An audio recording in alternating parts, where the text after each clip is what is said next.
Welcome to Hurrdat Sports Radio. Trouble again on the inbound. James has it. James drives, goes to the left and scores. Mayo will try and hits.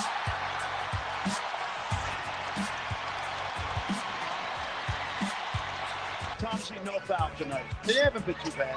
Look at that ball movement. Storer will try and hits. That's at least a second Gretzky assist tonight for Hunter Dickinson. The pass that led to the pass that led to the assist. He's got 8. Wants a steal. Sloppy. Gilbert. And it was Dickinson that ripped it away. Look at Harris sliding and taking it back. Wow! Oh my goodness! Good morning. Welcome into Hurrdat Sports Radio, presented by Centris Federal Credit Union. That's DB. I'm Ravi Lulla here at Hurrdat Sports Bar and Grill. What is up, DB? You sound so fresh and so clean. Is that like what is going on? Well, so we got a new mic box here. I saw it. She sent all the pictures. It was very strategic. It's true. Sash was locked in. We got a new cam link, so our camera's working again today. Yeah. So we can see the lovely faces you brought. Who do we have today? Oh, we got Neon Dion. Today we're going with Coach Sanders and Coach Danny Busboom Kelly. You're not gonna call him Coach Prime? What did I say? Sanders. His name, his actual name, you know. Yeah, I don't know if I suppose if he made me and I was a player. Yeah. You call him Coach Prime? I think I would just say Coach. Yeah. I don't know. I was really weird back then, so I was afraid of T.O. I think there was It wasn't my nature to be afraid, though. Yeah. No, I pretty much. Was that uncommon on the team, though? Like, was there like a little? I mean, we used the word reverence before. I would use that as I got older. It wasn't that when I was. But almost like his intimidated. Age. Yes, that's the word. Yeah. At that age, because he's a presence. Well, kind and he was such an efficient comcommunicator. Mm-hmm. You didn't know whether he just didn't want to talk to you or he was busy or just getting to the point. Like that was different. People that are kind of real straight to the point sometimes are tough to read. Yeah. So when I had my former teammate on the phone the other day, remember, and I was asking about, hey, am I misremembering? He was like, no, that's the way it was. It was tough. Like you had to be on. And what was the one takeaway? And we're talking to a tough guy, right? He's historically a tough 100%. guy. When he said, because I was telling you guys, like when your best player, let me reset it real quick. I don't even know how we started the show like this, but I was talking about T. Phrase. Who I will see in a little bit. And I said he ended up winning his teammates over with something we didn't think he was in the very beginning. Just tough. We didn't know how tough he was. Yeah. We knew he was electric and but he was struggling with the heat and 2-a-days were kind of getting him and Mike G was still the guy at that point. So we didn't know. I mean, we're just kids. We came in together. We don't know how to have any of that. Yeah. So when I called my friend, I said, hey, I'm not misremembering this, right? Like sometimes it gets a little more pageantry the further you get. He's like, and he doubled down. He made it sound a lot harder than even I did. 100%.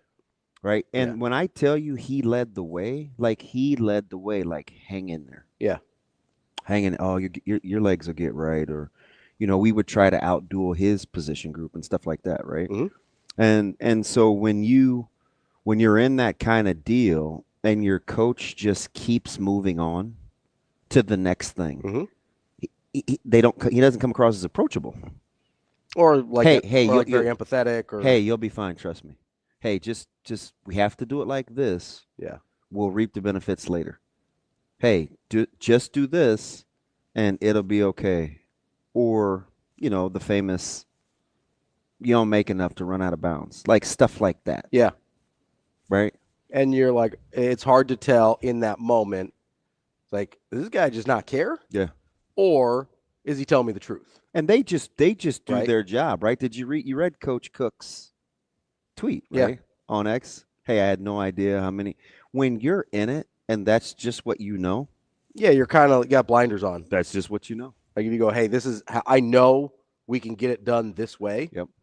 Then yeah, you keep doing it that way until that doesn't work anymore. And one of the reasons that I was so enamored with Coach Cook was not for kind of it wasn't just about the consistency of winning. Mm-hmm.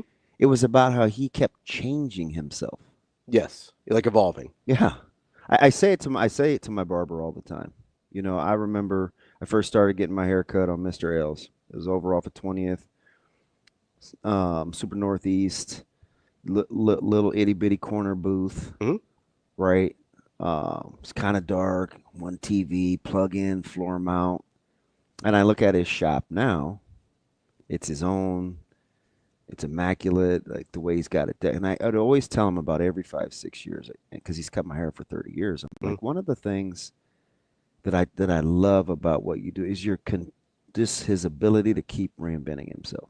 And I just think there's something when you watch adults do that, and they just, hey, next level. Like, because a lot of people, I'm a lifelong learner. It's like, well, really, are you? Yeah. It's like, what have you learned? Are you? Yeah. You know what I mean? It's like, that's why I like talking to Noddle. Sure. Yeah. Right. It would be easy for him to rest in who and what he's done, but he's just not. That's why you didn't like the Mick Cronin thing. I couldn't stand it. Even if he was right. That's you're not done. Right. But even if he was right about his team, where they're at right now. Yeah. Because we heard that two very different ways. Oh, yeah. I heard it as like, yeah, he's right. His team needs to buck up, Buttercup. I heard it from a position of leadership. And you heard it as like, hey, you have to keep working too. Yep. Which I get. I get not loving it for that reason. I'm still going back and forth over the James Williams thing. I'm like, you guys, maybe I have a different set of ears, but I'm not gonna be upset over this because I think he was speaking. Well, here's the other thing about if he would have changed talent for versatility, would we have been fine? No, and that's exactly what I said yesterday, right? If he had it to do over again, he probably uses the word versatility instead of talent. He wouldn't think of versatility though, and I don't need that pound of flesh. If I know that, I don't need him to say that to me. Here's the other thing though, right? Is in the moment, there's two things here. In the moment, when people hear that, they probably don't know why it strikes them poorly. Okay, let me ask you something. When you're listening to that, did you at 1 minute at any point think to yourself, okay, what's the end game here? No, I did think that. So the end game was to talk about the fluidity and the structure of an evolving 3-3-5. Apparently, the question was surrounded with, hey, what about this 3-3-5? Does it work? How adaptable? The question was somewhere along those lines. 100%. So everything that I consume, I think of in that vein. I understand that. And I agree with you. I'm giving the perspective of we can't discount the way that it sounds to people off the jump. Yeah. So you know what it is? Let me tell you. And you can ask people to be better, and I'm okay with that. So that's what I'm going to say. I get it. I was just going to say, hey, be better. I put that Go do on your research. Put that on me. Yeah. Give me the information and let me do with it what I will. And that's totally fine. Okay. So like put it on me to be better. And that's why I'm just telling you, it's worse the other way. I get it. But that's why we have the discussions that we have, because sometimes we have insight. Like, James Williams better than most of the people that heard that quote. Not that you know him terribly well. But, I mean, you're right. You're right. You know him better you're right. than almost everybody that's heard that quote. 100%. So you hear it differently knowing who he is. Yeah, just know his heart. Right? Yeah. Most of us don't. Oh. Right? So it's important for us to have that conversation so that we can relate to people who heard it and they're like, oh, I don't love how that sounds. And I'm going to pit it against the context of what we talked about all season. We were being very disingenuous if we want to hold him accountable for that, given what we felt about the talent. Real time while we're watching the 100%. game. Hey, why do we always play it like this? Or when are we going to get this guy out? Or don't we have anybody else? 100%. Or I'm over it. I want to see the young guys. Or we do the same thing against this look. Why are we always 8 yards off the ball? We would say these things, and we were way worse than anything he said. 100%. And we still kept going back to, well, he should have said it differently. God dang it. He's 20 years old answering the question within the context that it was asked. You know what bothered me about it more than anything? And again, this is me reading into something. But now he's an FSU honk? What? No. If anything, that would endear him to me. I see you with your FSU colors today. This is blue. No, what's the undershirt? It's red. It's a dark red. What is it? Garnet? It's a maroon, I think. The FSU one is garnet, but this is more of a So maroon. garnet is the maroon. It's not the gold. Right, because it's garnet and gold. So Okay. the garnet is the maroon. Yeah, Right. but this is, I would call this a maroon. I was today years old. No, here's the thing that bothered me about it, if I'm being totally honest. Yeah. I would appreciate that. Because I don't have a problem with him being like, maybe Giff and Singleton didn't play the way we wanted them to. Right? He's not going to call him by name. I get that. Giff, Singleton, My heart's up. Yeah, Hartzog. sure. We went through this. We kind of killed Tommy Hill a little bit. Here's what bothered me is, and this is me reading into it, is I go, but I really like the young guys. That's what when I hear him say, because I think of talent as the whole room. He's probably thinking of talent of the guys that he played with. Yeah. Right? So I get it. That's why I'm trying to be transparent here. And he said, in my 2 weeks. Yeah. Like, the thing that bothered me about what James Williams said is something he didn't say. I get that. Okay. I understand that. All right. I also think that's not that specific thing, but what bothers most people about what James Williams said is not something he specifically said, but how it sounded to them. I had a fantastic conversation. We didn't get any B prep started yet. You know what time we started recording? I left at 11:15 and you hadn't started yet. That's incredible, right? Yeah. Okay. So for the first 50 minutes, well, AJ had to get set up. Yeah. But we were talking about things like that. Mm-hmm. And Jacob said something that struck me as particularly insightful. Okay. And he just kind of said it, by the way. That's generally how Jacob drops knowledge on you. He goes, in passing. He goes, that's the main reason that I have an appreciation when young athletes can speak well and handle the podium, but it's also the same reason I don't always enjoy interviewing young people. Sure, 100%. And I was like, that's it. I don't love interviewing athletes in general. You'll notice we don't do it a ton on this show. Yeah. Because I don't necessarily think it's their job to eloquently speak on something that either they're trying to protect certain people. Yeah. Like especially if they're currently on the team, right? They don't want to say something that's going to make one of their teammates mad. I had to go to Zoe's school the other day. Yeah. And I said, I think I was either talking to her teacher or nerd, it was somebody. And I go, man, I don't miss this, right? I'm K-8 certified with a special ed emphasis. And she was asking me like, like everybody says you love kids. I said, no, I love kids. I just don't know if I could I'd have to change my whole way of talking, like giving information. I have more tools in my tool belt as a 50-year-old than you do as a 20-year-old. And it would be much harder for me to go back from talking the way I do the last 30 years to get back in the classroom. To simplify it. It in a way that they could understand they quickly.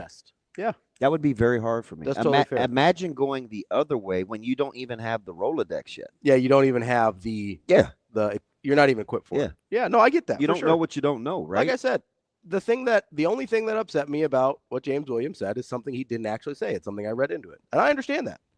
And maybe if he says it differently, it doesn't hit me that way. But that's not necessarily on him. That's as much on me, the receiver, as it is on him, the giver of the information. I get that. You remember when you were explaining to me how you felt Jason Kidd felt? Oh, yeah. And I was like, oh, man, I didn't get that at all. Did you watch it again? I watched it again. You still feel that way? I could see why you said what you said. Yeah. I like if I'm acting that way. Now I do think yeah. you gave it your feel on 100%. how you felt about it, but I could see how you would say, I'm not sure he was always, because it's not like he was giving like nodding his head or smiling or going on. Sometimes he just would sit and listen. But you know what I thought? What's that? That was the first time he was hearing some of that information. Yes. So he's processing real time too. But I think because I agree. I think that was the first time he was hearing some of that information. And I think because it was the first time he was hearing some of that information is part of the reason he wasn't feeling it. Yeah, but when you told the story, you wanted me to believe what you believed.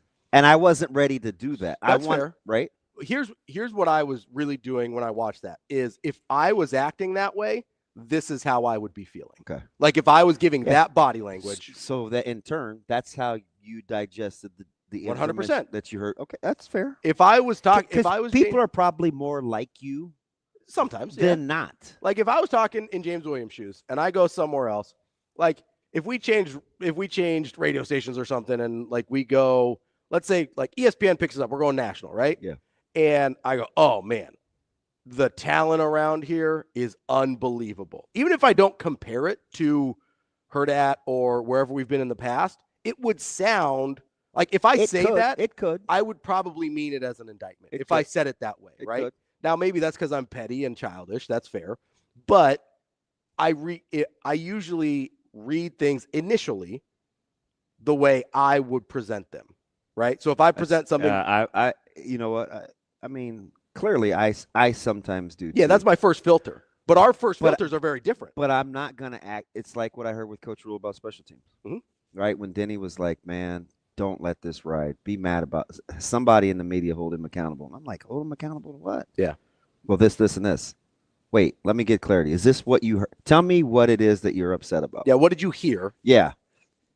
And I Versus what kind you're of actually got mad that about. some years ago from somebody. It was somebody that said, "Hey, make sure you guys are disputing or debating or talking about the same thing." Yeah, because a lot of times you're not. So I always get clarity. Yeah. You're like, okay, so what is the thing you're mad about? Yeah, what's the desired my coaching staff, they make fun of me. Yeah. Because my go-to line is, what's the desired outcome? Yes, 100%. What is it that you want to accomplish by doing this or talking to me like this or saying, like, I just want to know. See, in mine, I get it from therapy. Because my therapist would be like, oh, what are you feeling right now? I'd be like, well, I'm mad. Okay, but like mad is sort of a blanket. It's like, okay, are you feeling betrayed? Are you feeling like somebody backstabbed you? And then why? Like what made you feel that way? Because a lot of times you'd be like, oh, I don't like what he said. And it's like, okay, what about what he said did you not like? So as I'm listening to it, yeah, I'm thinking, well, he's not any less. I went back and listened to it. I'm like, I don't think he's any less disappointed in special teams play. I think he's disappointed for a multitude of reasons, and he's had time to process. Well, here's the other thing, too. That's why I think it was we need to make wholesale changes. Yes. Versus, well, I think it was this, and this. And I don't really want to come down because sometimes I do want to say, man, that's your fault. Sure. It's not the scheme. Like, that's your fault. If you're supposed to check in the two, get your ass to the half. Yeah. Right? Or, well, we tell her, hey, don't tell me what you think. I thought. Okay. I can see. I want to know why. Mm-hmm. I know the what. Yeah. I know what it turned out to be. Yeah. Tell me why we got there. I think there's also a part of this. Hey, these shoes are in front of the door. Well, I didn't have a chance. Clearly. All right, but why didn't you go back and get it? Yeah, like why? Like I get it in the moment. Yeah, clearly I see that we didn't have the opportunity. But why? Why are we still here? What happened after that? Yeah. Right. What's the part of the story I don't have? So right? I get it, right? Because I'm not a ton of fun sometimes, but I think you're a barrel of laughs. But yeah, I will give you every opportunity to communicate. Oh, for sure. Yeah, you give me a ton of leeway, and sometimes I think you know what I mean. So giving me rope to strangle myself. It just depends. Like if I think you have control of your emotions. Like if I don't, if I sense that you are then not, you give me a lot of leeway. I give you a ton of leeway because I don't have to say much. Yeah. I was 24 years old, mm-hmm. 25, and I remember I think it was Alan Murrow. No, it was Jay or Alan, and he's talking about paying attention to who asks consecutive questions and who does the most talking, and to be cognizant of that when you're in negotiations and meetings. Yeah, and I pit that against when I was younger. And my dad would say, people would tell you 90% of what you need to know if you just listen. True. So sometimes I just want, I like. Especially if you're quiet, they'll keep talking. And I weaponized it because I'm petty. Yeah. Like deep down, I am. Yeah. But I'm like, I'm gonna figure out how to win. Yeah. That was my number one goal. It wasn't to be a better person. Yeah. I wanted to win. Yeah. I get it. I get that. So, but as you get older, like that's sometimes good habits come from bad motivations. Yeah, but then when you want to be a good teammate, or you want to move in the same direction as a unit, the goal changes. You don't want to win. You want to be a good teammate. Yeah. Right. You want to be in a healthy environment. You want to win to get like, hey, listen, I'm not your adversary. I want to win together. You want to pull in the same direction. Yeah. I used to want to win. I also think the context of, because I know people were mad about the special teams coach rule thing, right? Oh. And I also think the context, because I hear. Well, how did we process the spring game? Sure. Yeah. They're not playing, like, that's still a thing. Oh, for sure. And I'm sure we'll get to it more. Ravi, I picked Ryder up from daycare yesterday, and I've only said hi. This super nice lady, she had on this little cute pink, she's a little older. Yeah. She had this little cute pink sweatshirt, and she's sitting on the table, her legs kicked back.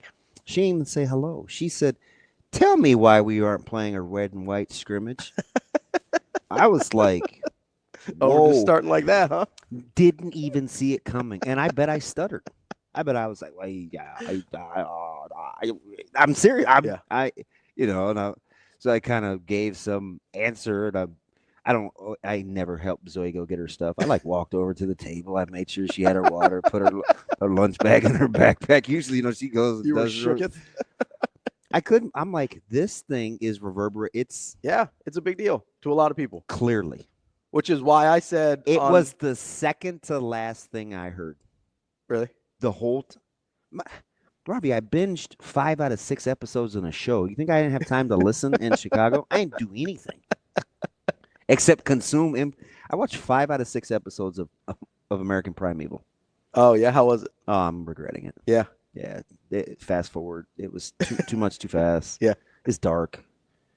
I gave myself a break after the 3rd episode. I went down to the lobby. It was 2:30. It was talking to Kirkman. I was like, man, I might be out on that show. Broad daylight in the afternoon, man. I'm depressed. I think the spring. That's why I talked about the spring game the way I did on Monday. I can't believe it's a real thing. When I said you better give people something. But now, are we saying that this is the thing though? Yeah. Are we saying that because we really like the game, or we like what is it that we're mad about? I think it's just a little morsel of the thing we love. You want to see your guys, right? Yes. New guys in the portal. You want to see them? You want to see not just the new guys, but also okay, what are these guys that we like that maybe didn't play a ton last year? What do they look like? I feel you. And it's I think again with Coach Cook and saying he didn't realize how many people I don't think people realize how much any Nebraska football thing means to the people of this state. I will probably agree with you. It's a ritual. I don't, maybe they only see these certain people throughout the fall. And then in the spring, they get this they get to hang out with their tailgate buddies or whatever. It's not even usually about the football. That's why I say you have to give them something that resembles Nebraska football so that it keeps everybody happy, because it does mean that much to people. And I don't know, I get Coach Rule gets it more than most. I don't know if he gets what the spring game means to people. Because it's just a little morsel of the thing we love. I'm listening.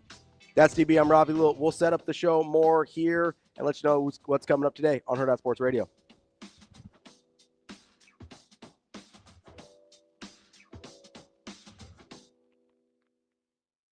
We will be back.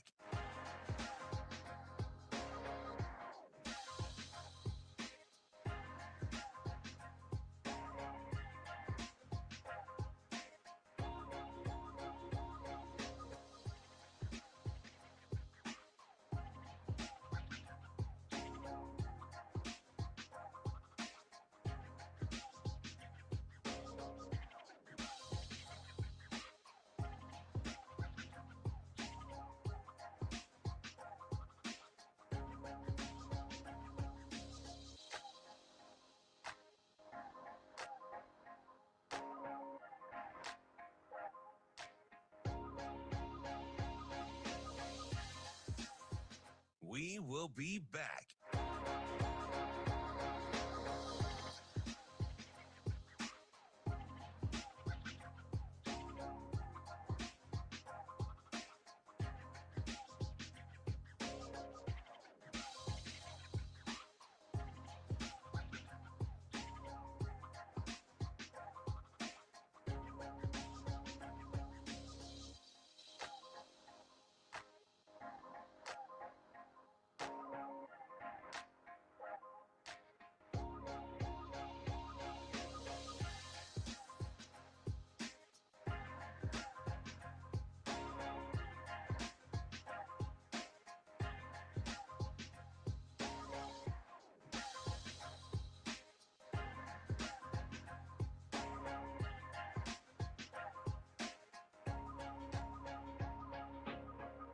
We will be back.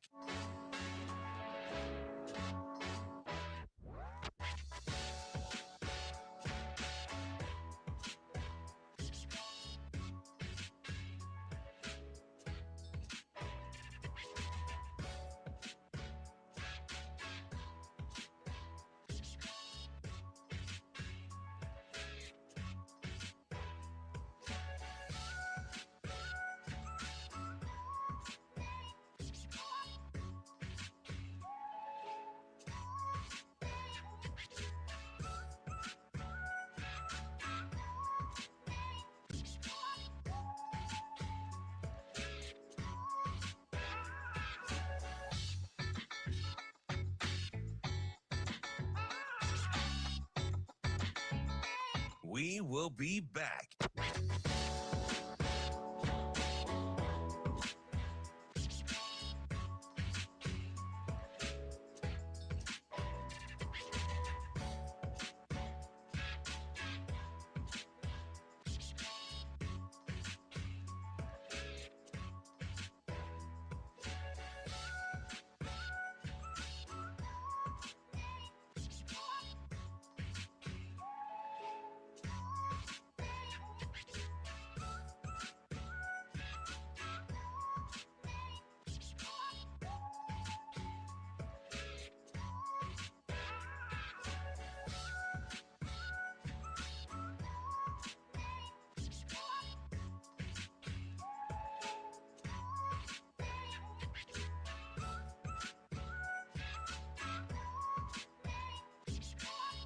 We will be back.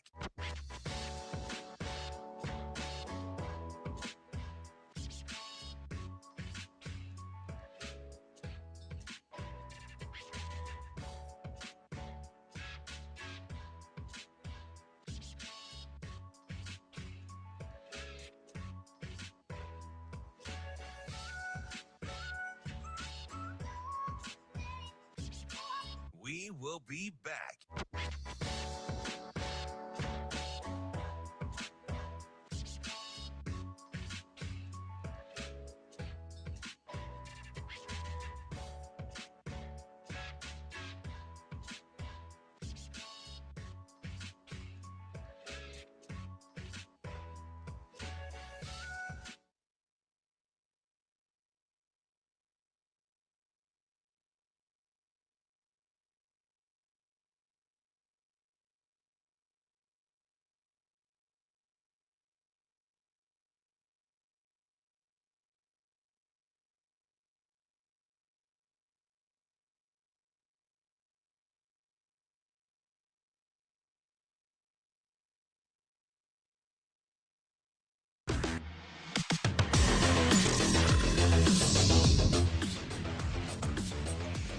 You're listening to Hurrdat Sports Radio.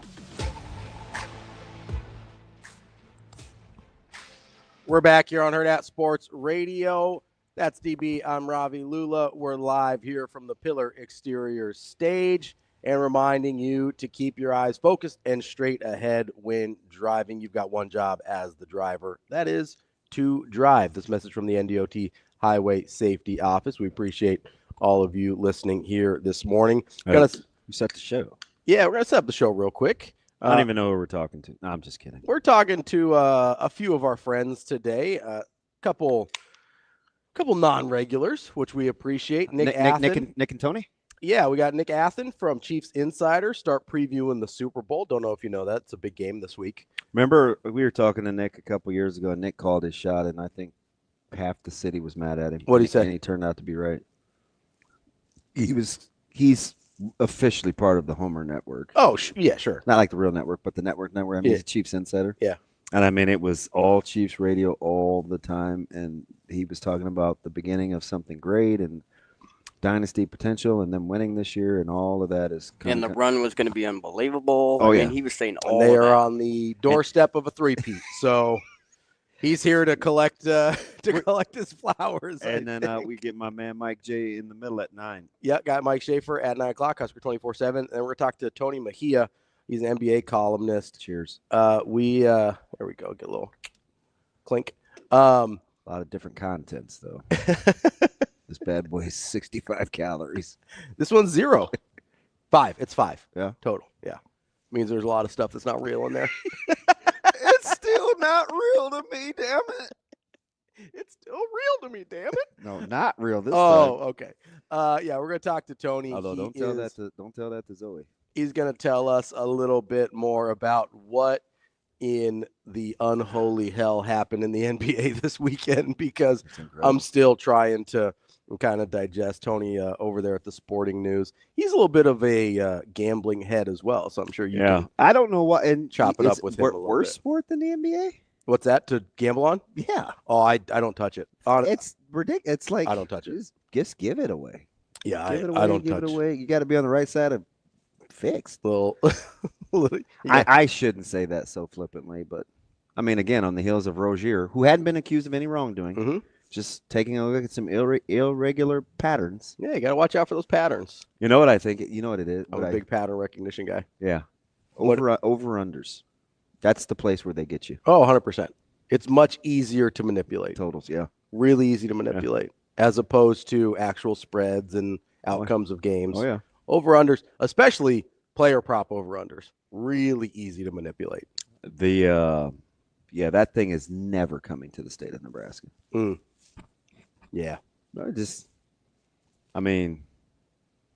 just not happening. It's just too easy. Yeah, it is. It's really easy to manipulate there. So a couple comments on the YouTube that I thought were interesting from our conversations in that first segment where I'm beginning to think that David's your favorite, because I think twice a week you go, David's got a good. David said he's been having a good couple. You talking about DJ? Because I'm not logged in yet. Yeah, he's been having a good show, or a good couple shows here. He goes, it's like James Williams was our girlfriend. We loved him. He left us, and now he's not acknowledging what we had.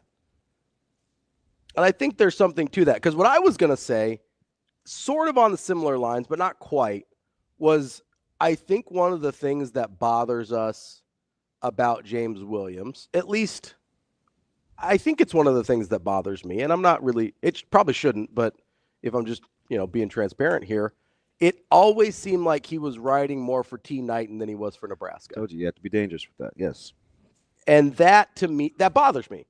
Like, I'm okay, and I'm not even saying it should. But as a guy that loves Nebraska and a guy that loves the state, not just the school, it bothers me. It's the thing that bothered me about Trev. Well, it's the thing that, hey, listen, and I've taken some poop, right? 15 years ago, I said, listen, I didn't go to the University of Tom Osborne. Yes. I went to the University of Nebraska. Because you love Nebraska. I love Nebraska. Tom Osborne was there. I love Nebraska. Well, no, man. Like, I didn't go there for him. I didn't. So I'm not going to sit here and tell you I did. Yeah, that would be dishonest, right? Oh, I'm closer to Coach Solich. Sure. Well, he's my position coach. I would imagine most players are closer to their position coach than they are the head coach. So it's not that I don't have reverence. It's just that I think if you're gonna function, it has to be about something different than a guy, a singular person. Because that gets dangerous. Well, I've said it for 7 years. I said that's why you can't fall in love with Frost. I said when you're being recruited, what's the thing that I liked about Coach Rule? He cross-recruited with multiple guys because his objective was it can't just be about Coop, and it can't just be about Sat, and it can't just be about T. He said we got a family recruit in case one of your family members isn't at the dinner table. 100%. And I was like, that's all right. I'm tracking. Because it can be about relationships and not just be about a relationship. Why did I want Trev to put that to that athletic department and the facility? Why do I want to make that like home? Well, most people, when home life is good, you don't want to leave. You don't want to leave home. Yeah. So that's the way that you could combat or offset the portal and movement. Like I'm a big. How many people you know that have really good home lives that left their house at the age of 18 and never came back? Yeah, it's. How many you know? Yeah, basically none, right? Yeah. Everybody has a good home life. So I'm much more on your team with that. Yeah. But I do also understand, and I'll only use James because of James. We're talking about James. 100%. I think while his situation isn't unique to some around the country. His story is extremely unique to what was going on at the University of Nebraska at that time. Okay. So he had to have a mentor or two or three step in and play a critical role For him to be able to even make it. for him to be able to function. Totally understand that. So that's where that relationship, because it didn't happen during the recruiting process. Because remember, my man just shows up. He's on sort of an campus. afterthought. Like he was just like a guy that showed up. So that relationship while he was there was fostered. Yeah, it was while outsized he was there compared to what most people. So it's not like he came in thinking, "Man, I'm going to be a T Knight guy." No, it was T Knight took care of me. Yep. T Knight helped me out when I really needed it. And he's let's be honest here. Yeah. Let's be honest with ourselves. We loved it. I love T Knight. Listen, hang on. I love T Knight. Hang on. We loved it. Yeah. When T Knight did he the was working for us. post game, when he did the post game, and he lamented about James Williams, and James Williams gave him the hug, and they had the super long embrace, and we said, "Man, that's what it's about. It is investing in young people." So yeah, we should not be allowed to judge it when it doesn't go in our favor, and he goes with that guy. Yeah, I got it. I got it why he left. I really did. So that's why I'm not coming down on him for that. The only thing I wish would have happened, right? Because I get it. And James Williams has been public about that. I wish a brother would. That's what we wish. Who was that? Bernie Mac? Benny McLaughlin. Exactly. It was Benny Mac, our guy. Yeah. Husker Radio Network. No, the one thing that I wish would have happened was. No, ask Cedric the Entertainer. There you go. It was Cedric. And I don't know if we have a Cedric. I'm not a Cedric guy, so I don't know. I'm not a huge Cedric guy either. He's only okay. Do you like any black comedians? I think I like Bernie Mac. That's it? Nah, I mostly like him from Ocean's 11. You a Chappelle guy? Oh, I'm a huge Chappelle. I went to see Chappelle, remember? I was trying to get you to go with me. Oh, yeah. That's my guy. I love Chappelle. That's my dude. I like Michael Che from Saturday Night Live a lot. The Weekend Update guy. Is he the guy that where they read each other's stuff? Yeah. I think he's kind of funny. I like that guy. There's a bunch. I don't have the list off the top of my head. I do with my black friends. Like old girl at the breakfast Saturday. And it's Black History Month. So hey, what the heck? Figured, what the hey? No, but I think my issue with James Williams was I get how that relationship became an outsized importance to him and he's been public about this, so I don't feel like I'm revealing anything here. He doesn't feel like a lot of people have been there for him in his life. Correct. And so he's riding with his girlfriend and he's riding with T Knight because those are people that have been there for him. Yeah, both people. Which I totally get. Both people happen to be in Tallahassee right now. Which I totally get, right? Like how much have I said? Like, hey, I'm a big family we choose guy. Yeah. Right? I wanted to supersede the captain. Yeah. Keith, man. And I remember a handful of years ago, I said, hey, he's like, I know you have good relationships with these guys. And I said, don't worry, Keith. I'm not going to step on. I ask him all the time. Yeah, you're not going to go around the system. Nope. So I said, hey. Use the proper channels. Keith, I would really like to talk to James. I think he'll trust me. Mm-hmm. He said, let me run it up the flagpole. Coach Rule says, nah, I think we're going to protect him. Too much, too fast. Fair. I want to keep it contained. Totally fair. And I'm like, so from there on, like, that's the prism that I look at all of this through. Here's the one thing I wish would have happened with James Williams that I don't think did. You can't call him the captain. He's the captain. Yeah. I wish his love for Terrence Knighton would have translated into love for Nebraska. I get it. And he didn't make that extra step. So that's why you like what. And that's okay. Yeah. I can deal with that. More Hurrdat Sports Radio coming up next. We will be back.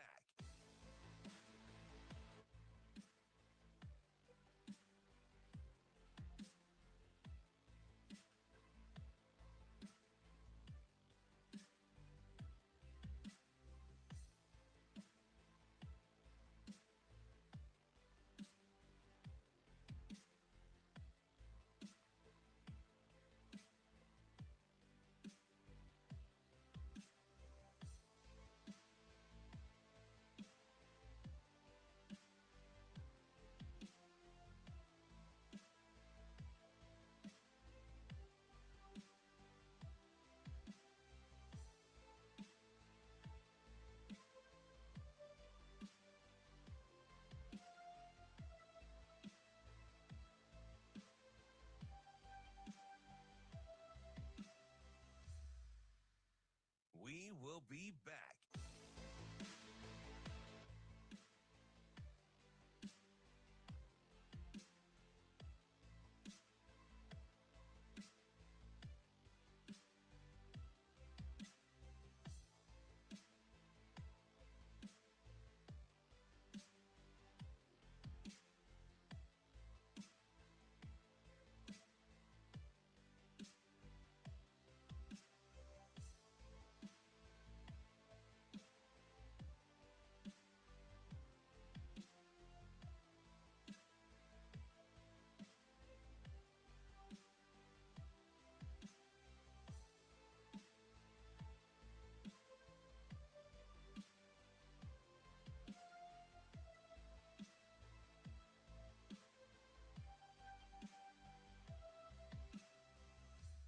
We will be back.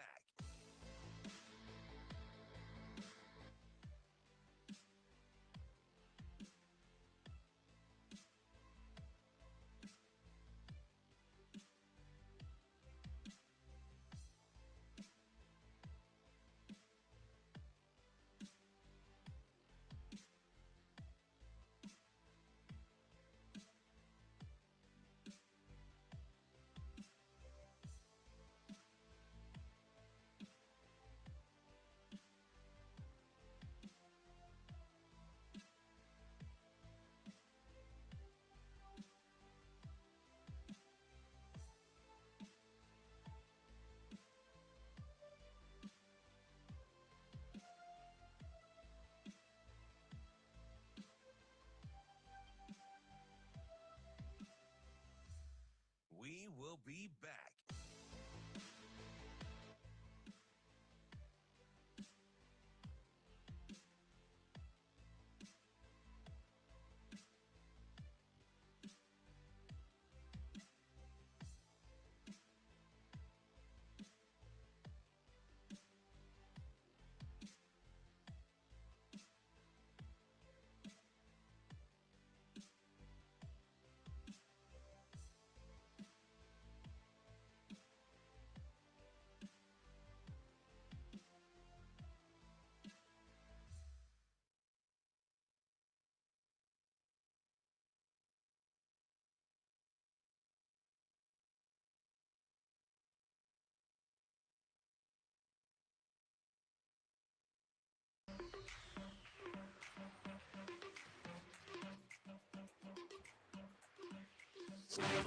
You're listening to Hurrdat Sports Radio.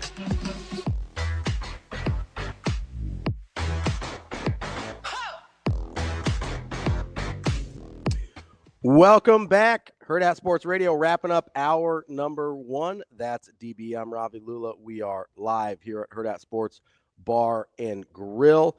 And we've got kind of an interesting conversation going here. And Max chimes in. Sorry, DBK. Yeah, you got to be careful there. Yeah, I just wanted That's to our new volleyball coach. I know, and I wanted to be able to see the audience. I think we mentioned this when I was or last week, but the ovation she got Thursday night, loudest the building was, right? was incredible. Yeah, good for her. Like, it felt like an SEC school introducing a new football coach. Good for her. It was great. Why the SEC reference? Because they go nuts. Like at the you ever they don't even like Brian Kelly, and they went nuts at LSU for a basketball game when he showed up. Yeah, it was the accent. Hey, did you know I didn't know Ali Sadiq was? I didn't know who he was. I'd never heard of him.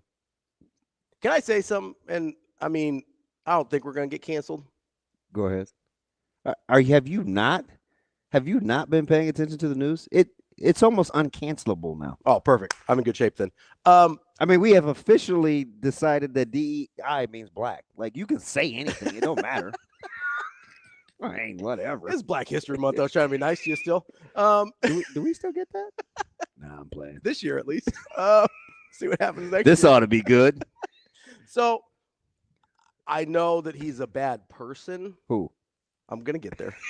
I want to preface this by saying that he's a bad person on the front end. Oh, Lord. But like, as a stand-up comedian, I didn't like the show as much. Mm-hmm. As a stand-up comedian, he's very funny. As a person, I'm not endorsing any of his behavior. Do you have any idea who I'm talking about?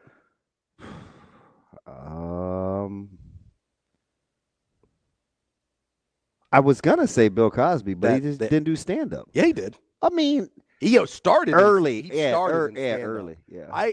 I'm sort of a stand-up nerd. Like I really like stand-up comedy, so like I will go back and listen to some stuff. Like Richard Pryor's really funny. I'll go back and listen to Richard Pryor. Are you afraid to say Bill Cosby was funny? I was just afraid to say anything positive about Bill Cosby. We're old enough to separate the thing. Like right? terrible human. I get that. I love the Cosby Show, even though it tormented me for some of my formidable years. The Cosby Show was okay. Do you know what it's like to be called the Huxtables? I understand how that could be pejorative in certain circles, or be taken as a pejorative as somebody who often struggled with their identity. Yeah, I get that. No, I mean, Team Vest. I'm gonna get Lloyd. Us and the Lloyd. He rocks them too. He does. Yeah. No, because remember when we played poker, I was like, man, he's rocking that nice polo vest. I like that. Oh yeah, I still remember. I need to give me one of those. Bougie Coach Lloyd.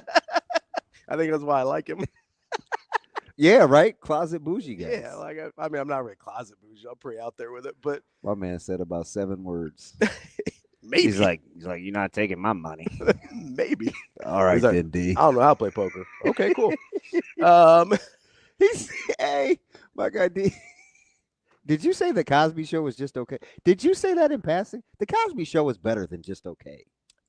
It wasn't for me. Like it just wasn't that. I don't know. More of a different strokes guy. I don't know. It just maybe it was my age that I didn't like pick up some of the stuff. I used to watch it all the time because it was on a lot, like in syndication and stuff. It just wasn't. I don't know. Maybe I didn't appreciate the humor at the time because I was pretty young. It just wasn't for me. I didn't dislike it. It just was kind of on a lot. I don't know. His stand-up's real funny though. So I have a vision in my head. Is he wearing a brown suit? He in one of them he has. Like there's several like specials or albums or whatever. One of them he's wearing like his classic sweater, like his Cosby sweater. This one he's in a brown suit. It's old. It's young Bill Cosby. Yeah. And honestly, the funniest, I think, not that he's ever been, but that I heard of him live is when Schick and Nick interviewed him. When do you think he turned into a creep? It sounds like it was all along. Oh, wow. Usually that's not something that comes on later in life. Sometimes with power. Sure. Yeah. But usually there were like creepy things that you couldn't get away with that you would have before. Like usually it's kind of in there. I don't know if that's how I get the vibe at least, but I don't know why we're talking about Bill Cosby so much. That's on me. I guess I got to be careful when you ask for permission to say something. Yeah, I'm just trying to. My man said pudding pops were the bomb.com. I never ate those. Jello pudding pop. Yeah. I hate chocolate.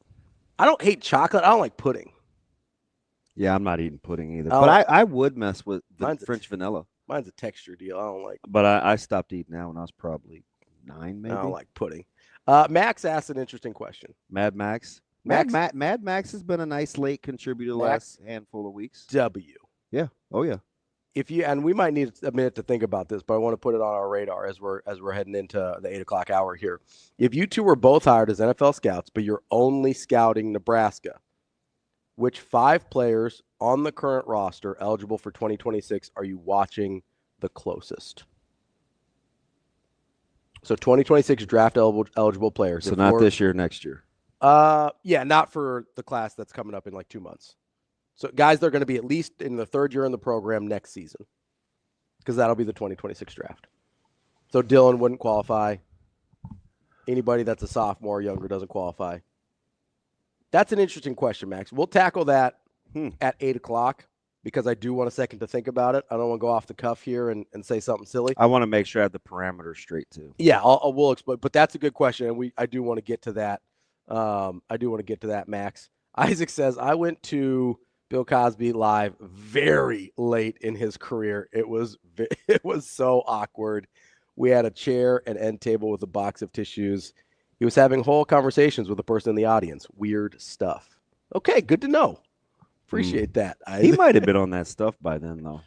Yeah, he was struggling, I think, because he ended up getting dementia, didn't he?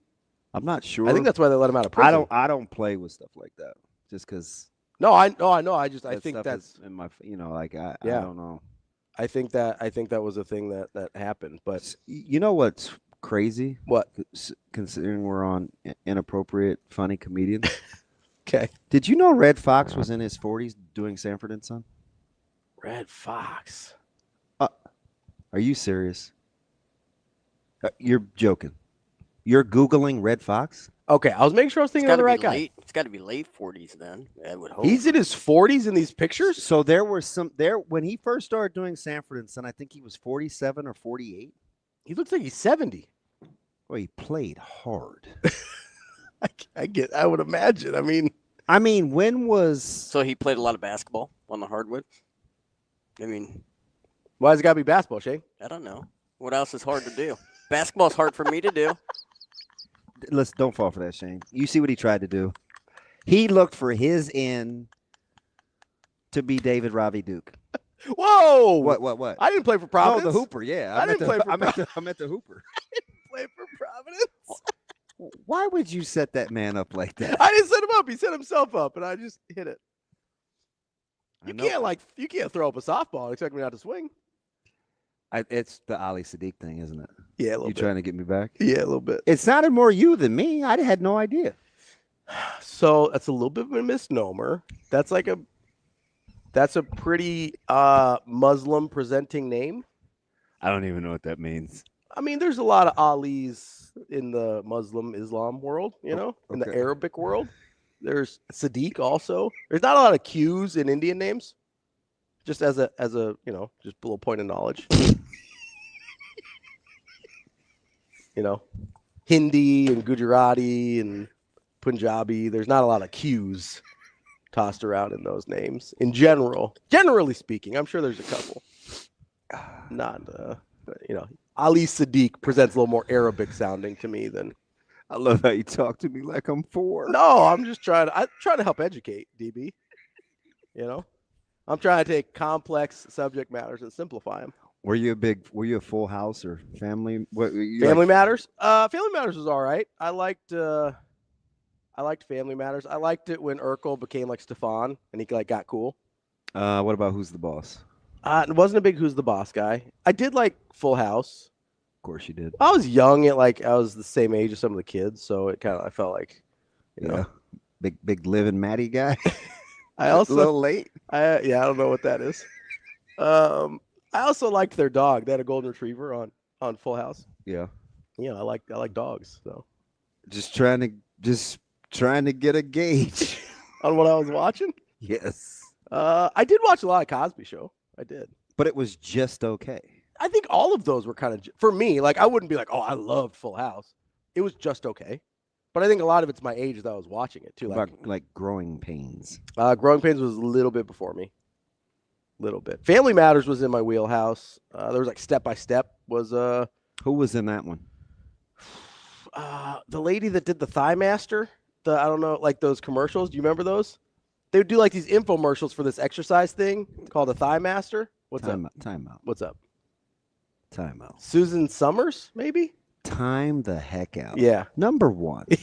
What's up? How was that the first? Yeah, Suzanne Summers. Okay, listen. Of all, you could have just said threes. You could have said anything other than I don't know what else. The hand motion of the Thigh Master lady. Number 1. Number 2.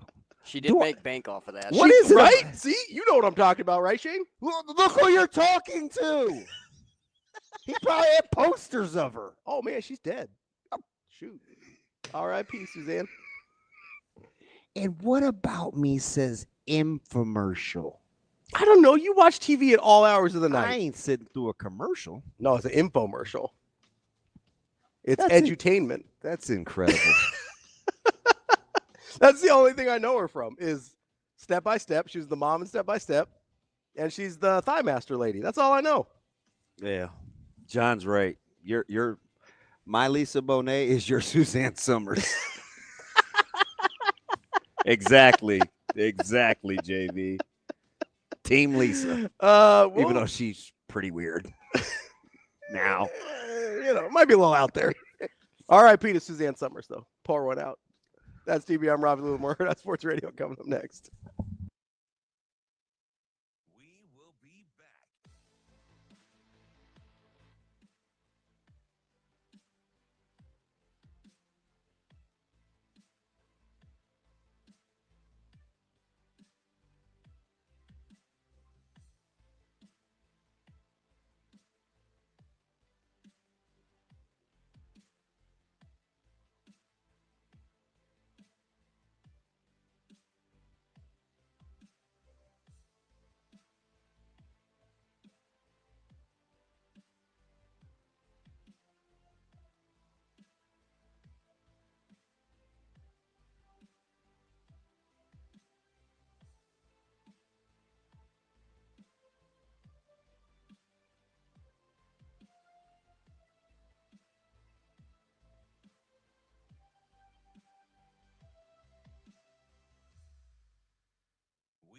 be back.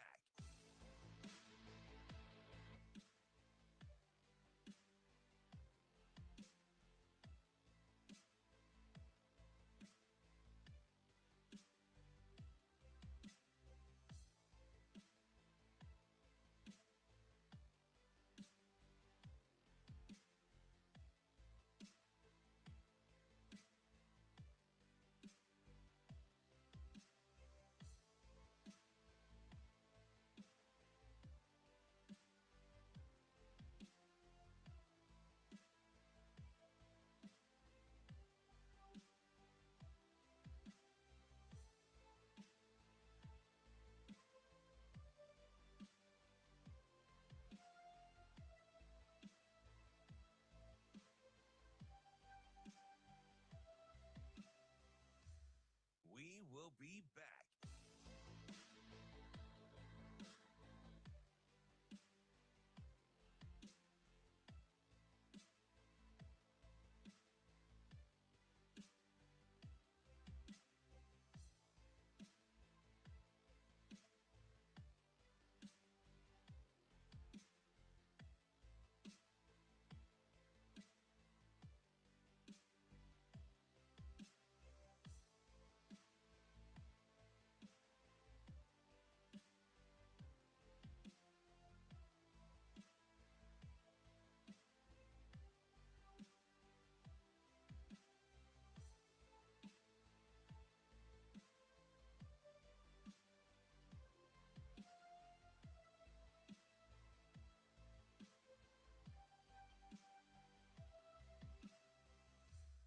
We will be back.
Welcome to Hurrdat Sports Radio.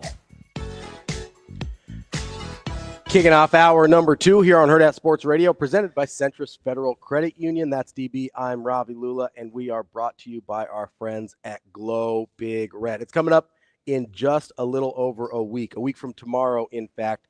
Glow Big Red begins at noon on the 12th. That's my half birthday, if that helps you remember, DB. And it goes all the way. What is it? It's my half birthday. The 12th? February 12th. Means I'm halfway to my next birthday. Oh, I'm only 20 days from mine. I know. 18. You're closing in. How many Februarys we have this year? 8 or 9?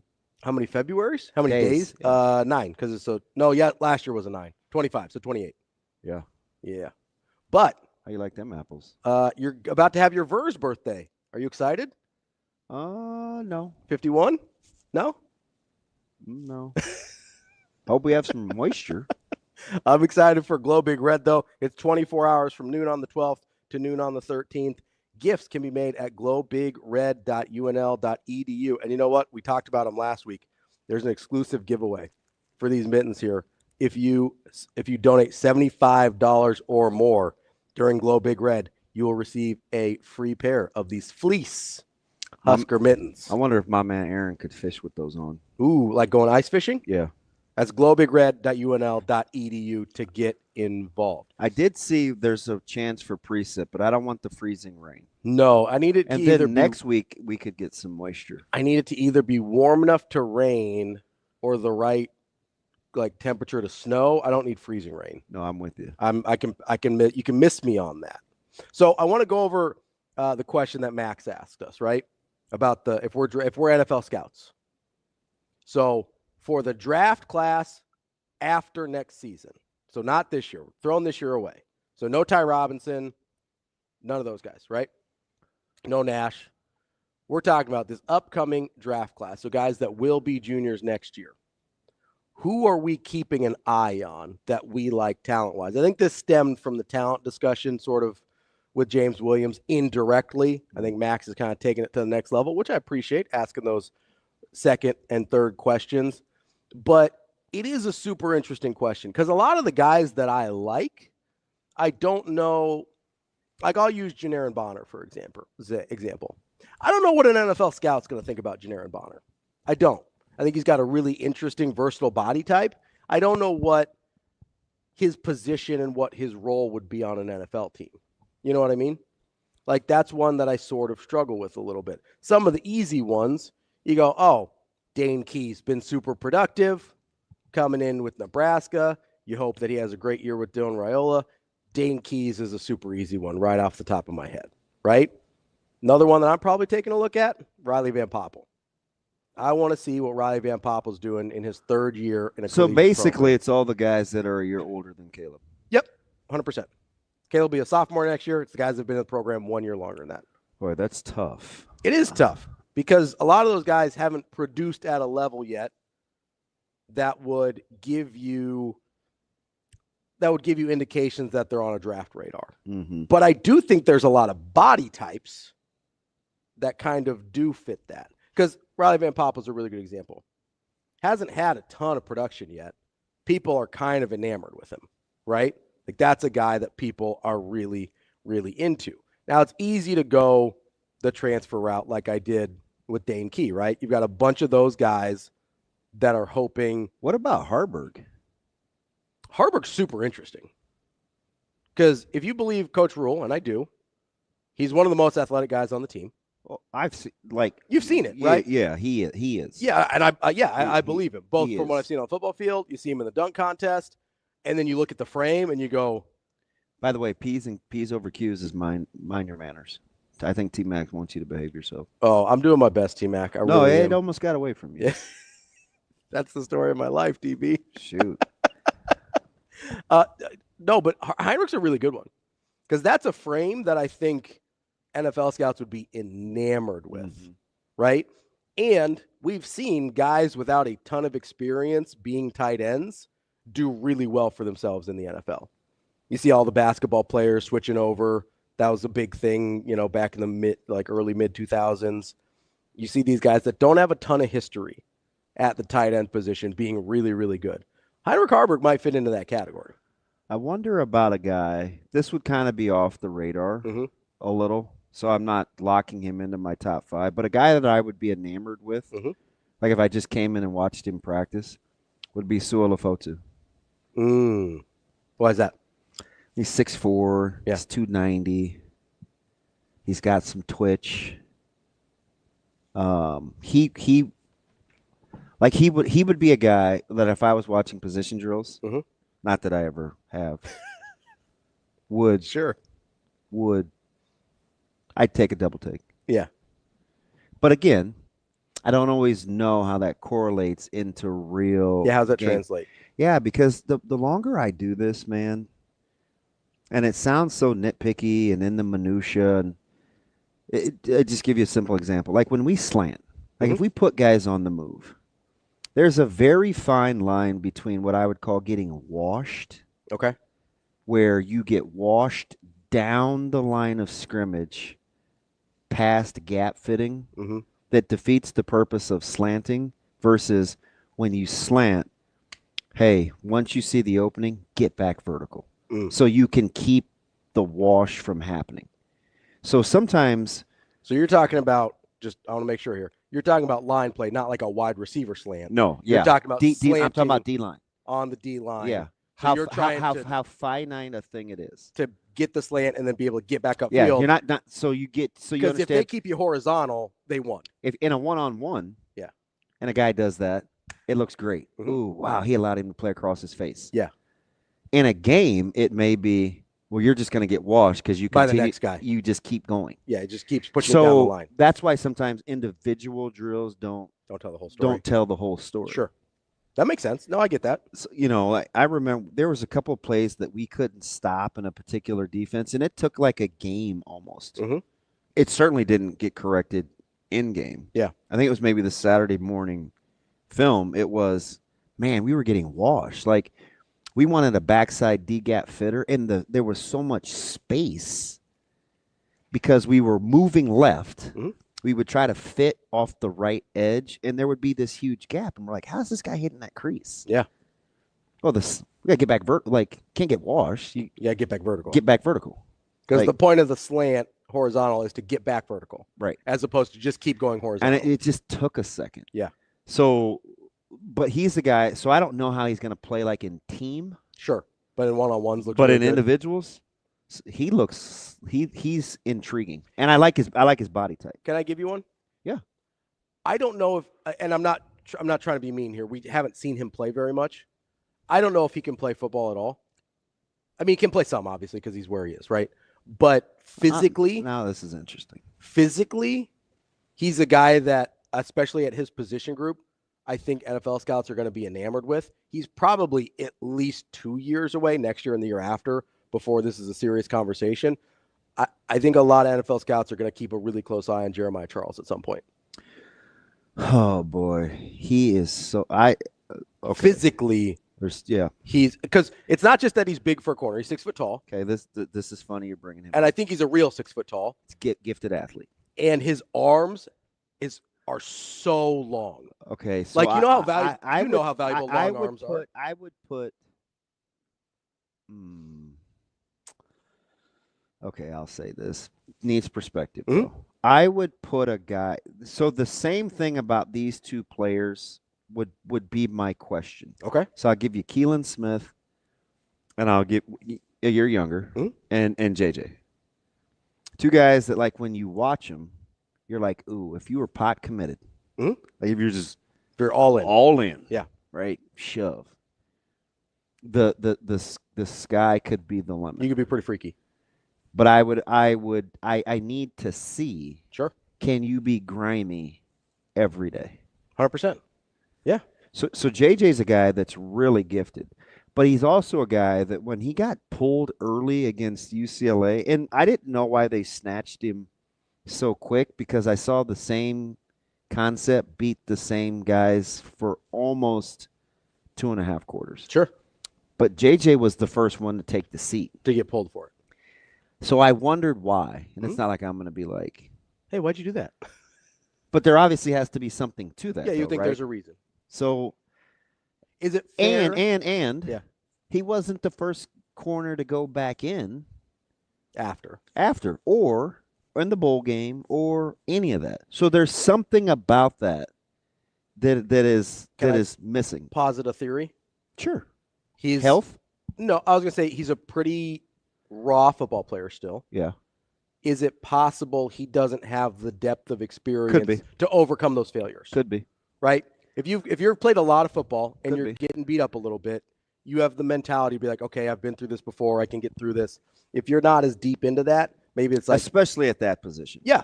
Because it takes a mental, because you have to ask yourself with fortitude. all those bodies that they have, even Amari Sanders, right? Yeah. Like how did Donovan Jones pass play before and played well, right? Because for 2 weeks there was this, hey, he's going to be our dime corner. BC has 2 good tight ends. He's kind of a rangy guy. He's really smart. But then somewhere along the line it was, well, shoot, just play corner. Yeah. And I don't know if that's his competitive stamina. Well, I'm sure that's part of it. Yeah. Maybe he's got a short memory. I'll say maybe it's his ability to move on from a bad play. Because the thing that people don't realize, and I'm not just saying this because I like him, like he got moved around a ton. Yeah. Especially early. And, you go from field to boundary. Yeah, trying to find the right place for him. And then he kind of got past. and then but it was kind of not, and then it was you're going to travel, and Mhm. but then you didn't play, and that takes a toll if you let it. Yeah, if you're not built that way. If you let it. Yeah. He never let it bother him. And that's probably something they liked. Right? So when he gets the What's the thing we notification, say? hey, Don't need a babysitter. hey, you're going to Columbus. Mhm. Like, what? Okay, I'm back on. Yeah. You like being able to function like that? It's hard to do. It's hard to do. But if you And it's can, super valuable. I'm telling you. Like super valuable. I'm telling you. Like those guys that are so paranoid that they rather be caught with than without. Yeah. Those are the guys you got to roll with.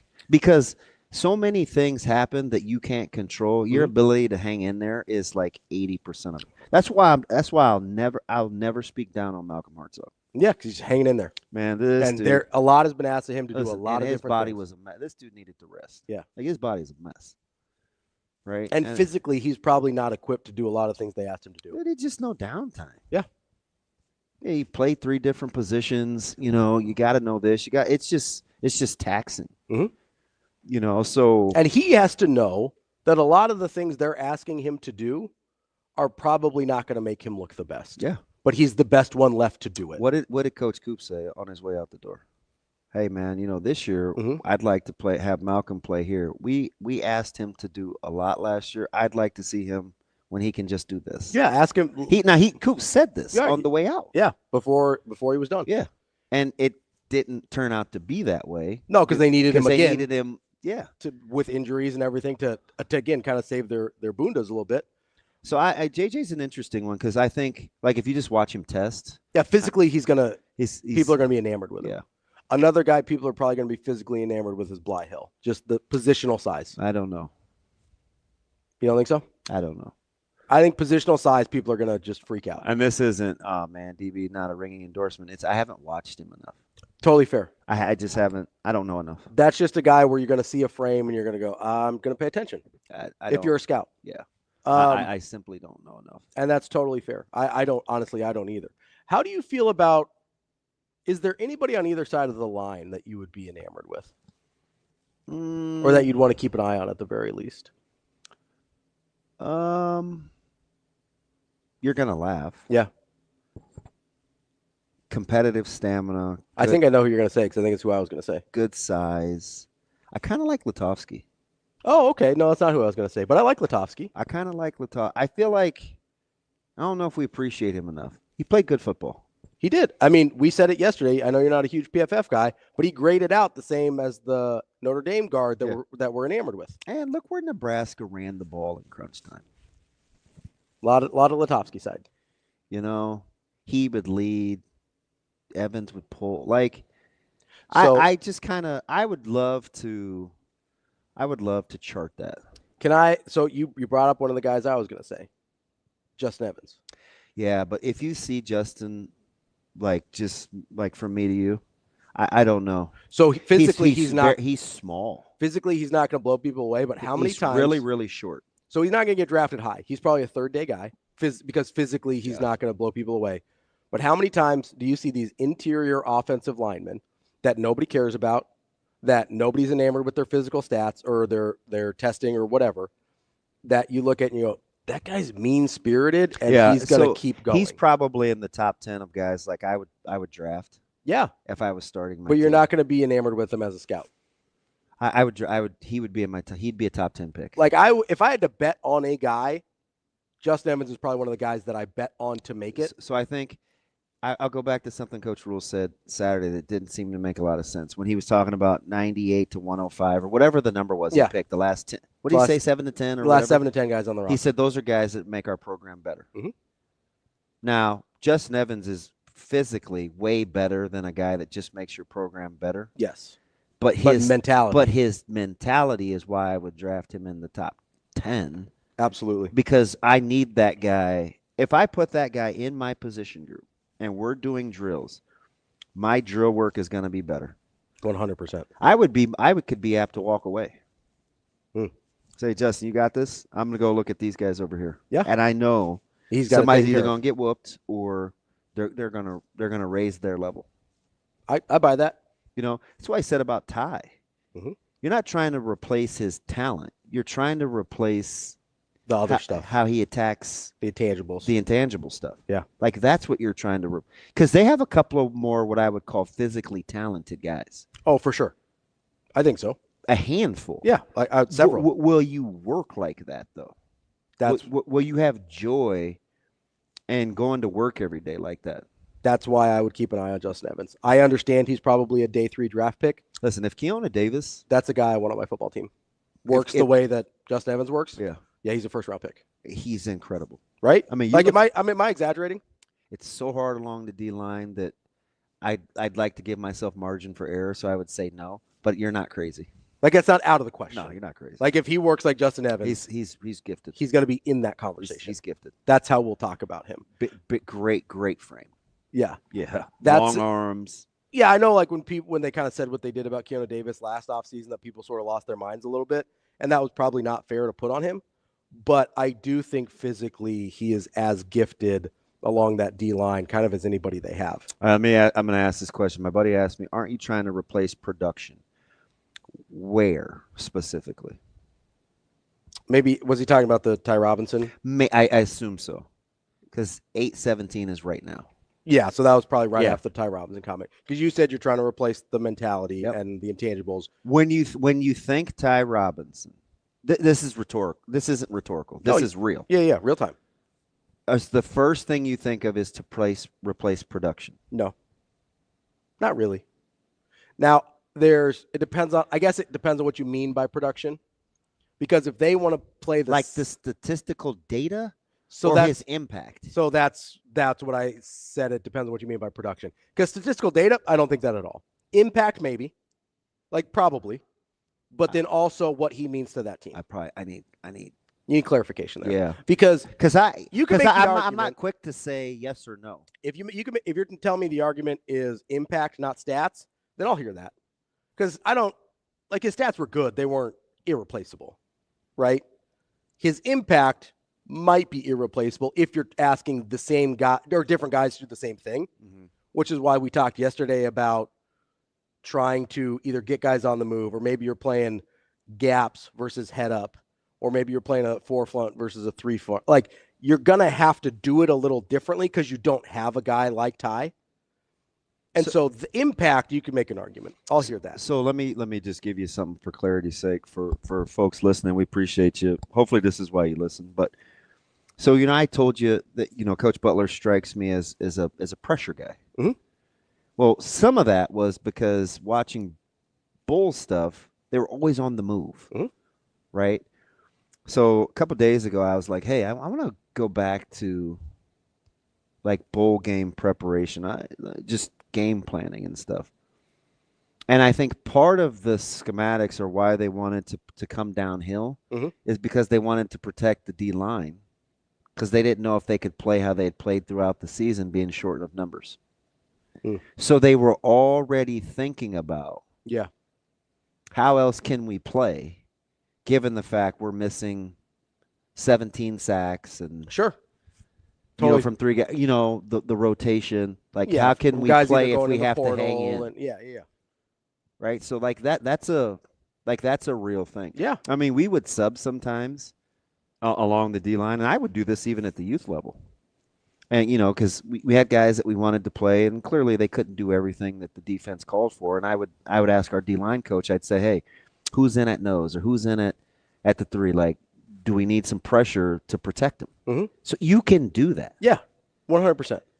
And I think they're going to have to be creative because they don't have a I don't know. We talk as though they're void of D-line talent, and they're not. They're not going to have to make wholesale philosophical changes. I think they're going to have to make some strategic changes. Yeah. Because, and again, we talked about this yesterday. There's a reason a lot of teams don't run a scheme that requires them to have this huge nose guard, because there's not that many of those guys. Yeah. Okay. There just isn't. So here we go. Because I get wanting intangibles long-term, but next year I need a guy to play the same.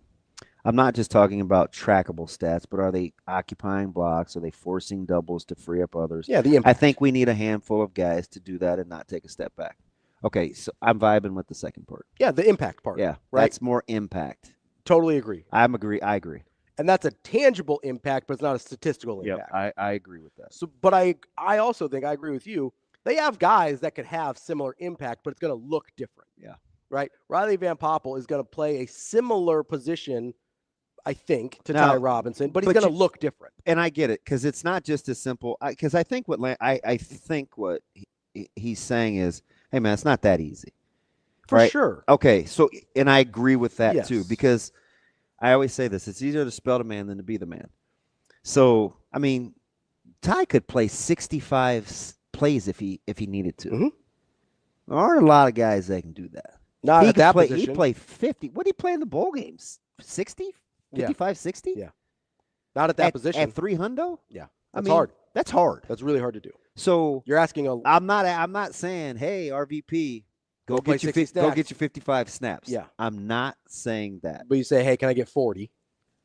Or something like that. Can I get 40 from you? Because it is much harder. We'll get the other to be the man than to spell the man. 20, 25. Yeah. Well, we talk about all the time with Bass. I used to tease Rucker. Yeah. I'm like, hey, not so much fun as a full-time starter now, is it? I mean, you can make the same argument with James Williams, we were talking about earlier. James Williams was put into positions where he should be successful. Like if he has to play full-time edge, he's a different player. Yeah, right? Believe me. Same thing with Prince Will. Somebody was super complimentary, was that a couple weeks ago, about like starts and yards per carry for me. Mm-hmm. Like, I only had to do it a handful of times. I think that was me, actually. I was nice to you one day. I only had to do that a handful of times. Yeah. No, know if I wanted to do that 13 games. I didn't train like that early on. Sure. I mean, right? Yeah. It's different. We talk about all the time with basketball, right? Being the number 2 on the scouting report is a lot different than being number 1 on the scouting report. Things look a lot different for you. Yeah. That's DB. I'm Ravi Lulla. We will continue. More Hurrdat Sports Radio coming up next.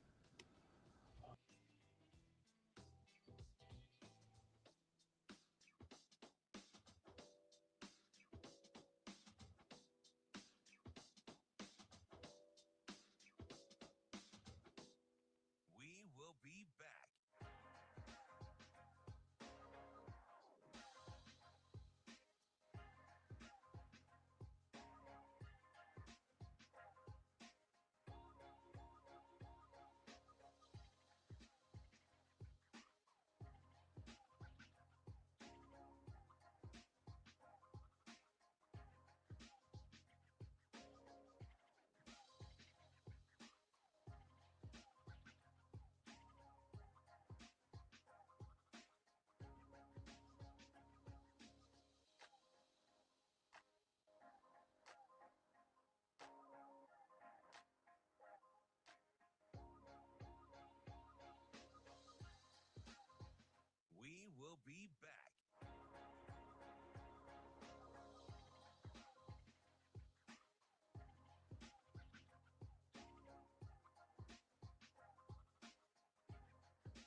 be back.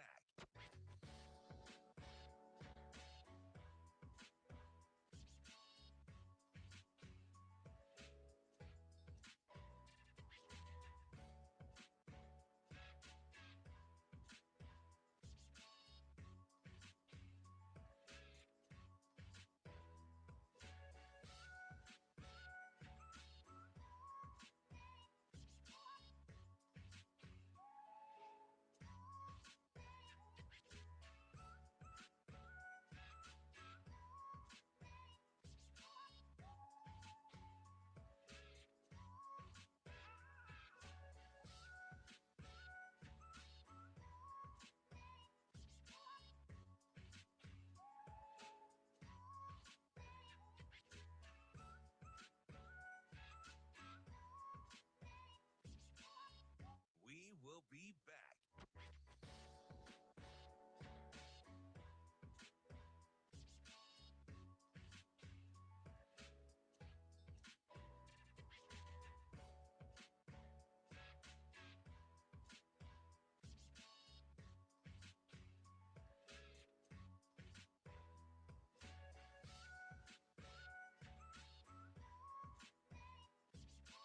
We will be back.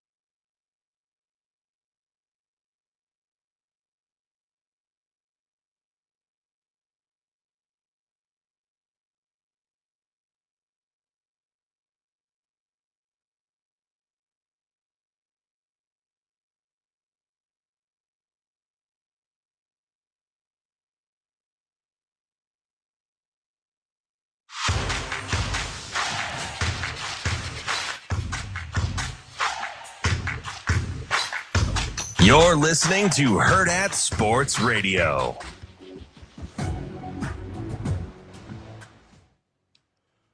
Welcome back, Hurrdat Sports Radio. Halfway through the show here, that's DB. I'm Ravi. Lulla on the Pillar Exterior stage, and we're brought to you by our friends at Centris Federal Credit Union.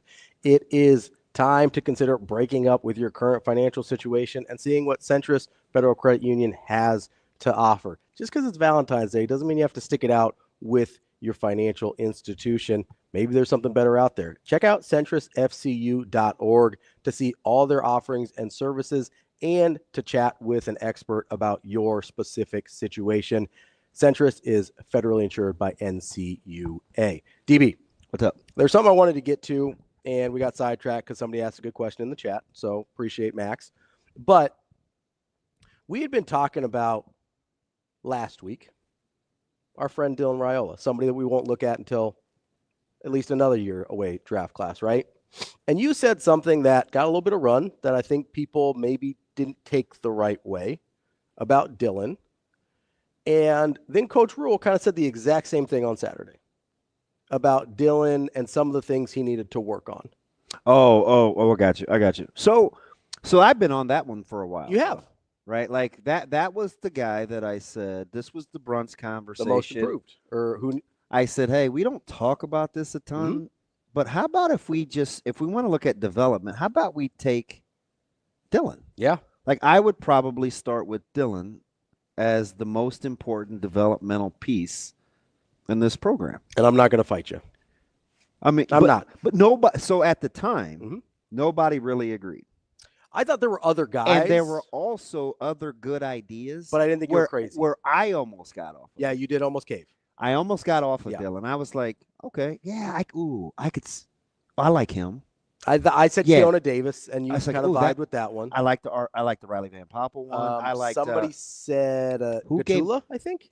Somebody gave me a good old. Was it Gatula? I think so.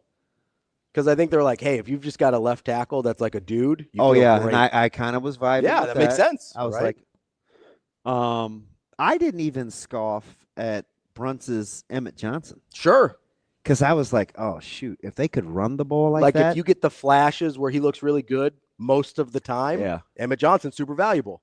And so I almost got off of it. But then after the basketball game and being in the locker room in Kansas, just all this other stuff, I was like, you know what? Nope. I'm going back. I'm going back to young Dylon. And I do remember, so I didn't get a ton of pushback on like me saying it. I did get a couple of questions on if people would hear that and think that I said he wasn't in shape. Well, especially because not originally on the development, but later when you started to specify, like, what's it look like if he gets an elite level condition? Yeah. Right. And I talked about your best players being working the hardest. And I said, imagine if you add elite level fitness and elite level shape with the talent, the charisma, the natural leadership. And to be fair, the game prep. I do think it seems like he spends an ungodly amount of time watching film and like doing the mental prep of being a quarterback. 100%. Because he's pretty bright. Everybody you talk to, I mean, we heard it from Ty Robinson at Senior Bowl last week. They're like, oh man, that guy's well. How about the receivers that say that he's like, this guy's like the first one at the stadium? Yes, like that's so. When and somebody asked me after you said that last week, they go, is Dylan not work very hard? And I go, no. I think it's that's not what you were saying at all. No, I think we heard Coach Rule kind of expound on that last week, right? On Saturday. Do you realize I did not go back and listen to that until you told me after the show yesterday? You go, hey, your guy said exactly what you said. And I was like strangely specific. Hey, because Shano, do you have that clip ready? All right. So before he can make it his team, I think he has to make it his offense. And before he makes it his offense, I think he has to make it like his receiving core. And so, I think it's, him this morning being here at 9, or 8 or whatever time working out and leading those guys. And so, I went to the Supernova game last night and he's over there with Heinrich and they're sitting courtside, which is great as long as you're in the building this morning throwing, which I knew they were. And so I think when you see, your best players, and Dylan's certainly one of our best players, when you see them paying the price each and every day, and that's what I mean by gratitude. Like, I'm grateful to be here. So because I'm grateful, it's not that I say thank you. It's that I work my tail off each and every day because I'm trying to get better. So, yeah, Dylan's got to get the receivers there every day. Year one, you're like, I asked them, 5 guys showed up. Well, that's not leadership. That's trying to be a leader. Leadership is when you get everybody there.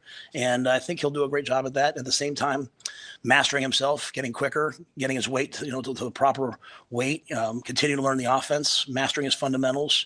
And, now we have 2 other quarterbacks in there with him, mentoring TJ, mentoring Marco, and just in terms of what we do. And obviously Jalen Gramstad came back, which is awesome because he'll be a great vet for there. So that's exactly what you were talking about. 100%. Almost word for word. 100%. Because you go, hey, the Kansas City locker room's great if you're getting the rest of the work in. Yep. What did he say? Supernova game is great. You better be working tomorrow morning. Yeah, you can rock the Tominaga jersey. You can do whatever you want with the mock turtleneck. As long as you're getting the work in. Like your young guys got to see that you're paying a price. Yes. Yes. And what you said, Coach. What else did he get really specific about? He goes, I need him to get a little bit quicker. I need his weight to be where his weight needs to be. Yep. And 100%. How many times do we say this? Coach Rule is not saying anything to us that those guys haven't said a million times before. Yeah, 100%. Right? Dylan knows. Yeah. Dylan knows everything that Coach Rule already said. But that's to your point about the development of Dylan Ryan. I am glad he said that because it needed to be said because I didn't want to be the guy. And listen, those guys are my friend. Like, I got a ton of respect for Donnie. Dom and I obviously talk quite a bit. But we have to be able to be critical. Sure. And not fear repercussions. Mm-hmm. And I'm like, listen, he's got to play better. He's got to play better, and there's some things he can do in the offseason to help him play better next year. And when you're that capable, you almost owe it. So that's probably more Coach Rule's fair vantage point, which I understand. I would say it like this, just being my own man. I would say there is such power in bringing others along with you. When you go first. That's a good way to put it. Yeah, I totally vibe with that. They're like, especially when you're that talented. Yes. Because like that's why I would start with him. it's one thing if I'm very glad he said that, because you have to say the quiet part out loud. sometimes, you a lot of times you do. And I'm consistent, man. It's the same thing I said about Coach Rule. I don't want that guy having too much power. Like, you have to have somebody that can check him. Yep. It's a good thing. That's why it's a good thing Phil Snow's here. Right? Like, I don't want Dylan having too much power. Like, you have to have somebody that can check him. Part of that is, hey, I'm conditioned, right? Super Pavlovian, where I watch guys cuss T-phrase out, or I watch, somebody want to, I watch Jason want to slap Wiegert, or 100%. I watch Wiltz want to fight Jason Pete. Like, nobody can be untouchable. You can't be above reproach. Yeah. It just doesn't work. Right. And it's one thing if Jalen Gramstad works that hard. It's a totally different, and no offense to Jalen Gramstad, I'm sure that Coach Rule's thrilled that he's back this year. But it's another thing if Dylan Raiola works that hard. Yeah. Because, and here's the thing, I do think Dylan works really hard. I think it's a focusing of his efforts in the right spots. So I would bet you know what it is. What's that? So it's paying enough. It's having enough self-awareness to do the things that suck, that haven't historically been good at, and the things that maybe you don't like as much. Yeah. You don't like that. That's where the real power is. It's really easy. I'm sure he loves throwing with his guys, and that's useful. That's good work to get in. Yeah. But it's easy work because he loves it, right? I'm guessing that dude loves watching film. From everything you hear, it sounds like that dude loves watching film. That's easy because he loves it. You know what's easy for me? I loved bench press day. When I was a power lifter, loved bench press day. You know what's not natural? What's that? Cheering for other people that play your position. Yeah. When you get good at that, that's when the magic happens. Yeah. Now, that's hard for him now because he's not really in competition with anybody else in that room. But guess what? So let me tell you something. But you're mentoring? He is, but he isn't. Yeah.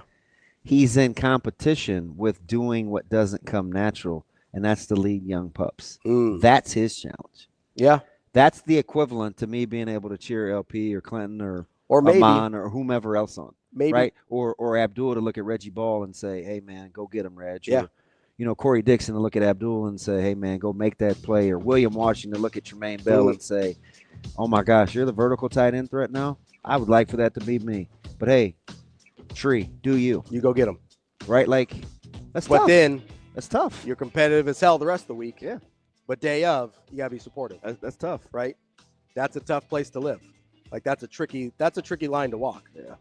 Hey, Book, Tyrone Williams, go get him. Yeah. It's hard. That's going to be something really interesting to see as Dylan Raiola develops and progresses this year. Can he walk that line? That's DB. I'm Ravi. We've got Nick Athan coming up next. He's our Chiefs insider. Start talking a little Super Bowl on Hurrdat Sports Radio. We will be back.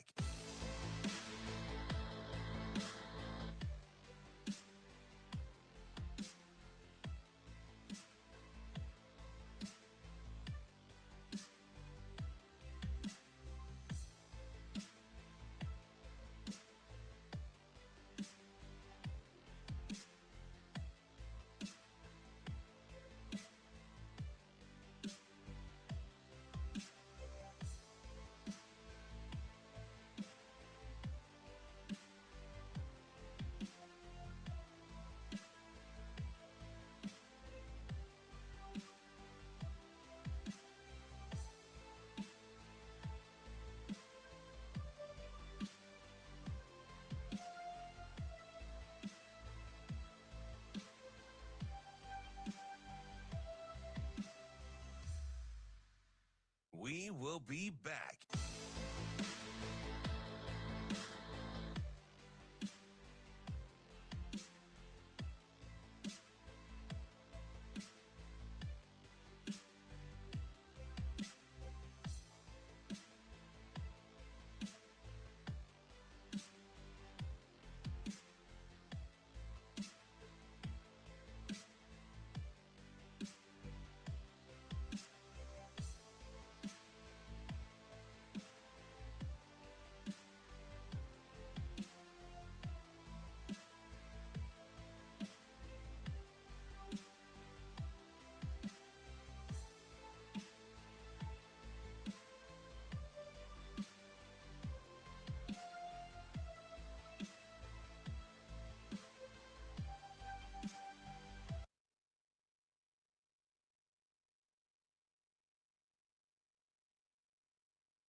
We will be back.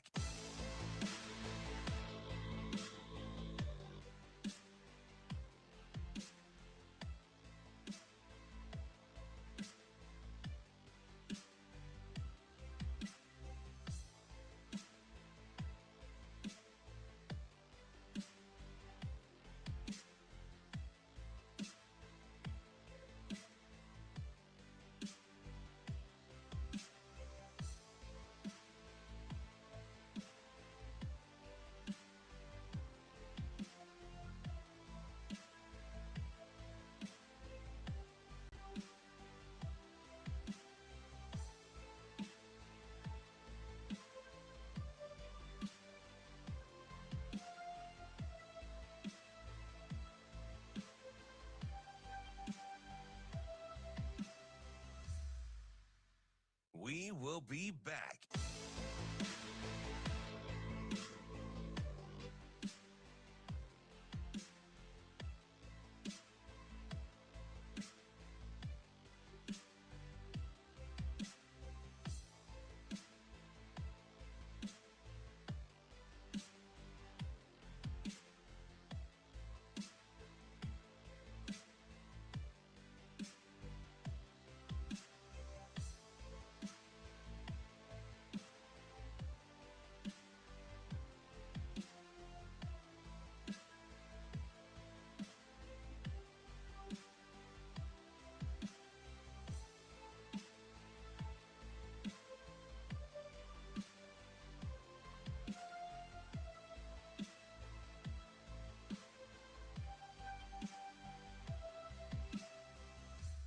We will be back.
You're listening to Hurrdat Sports Radio.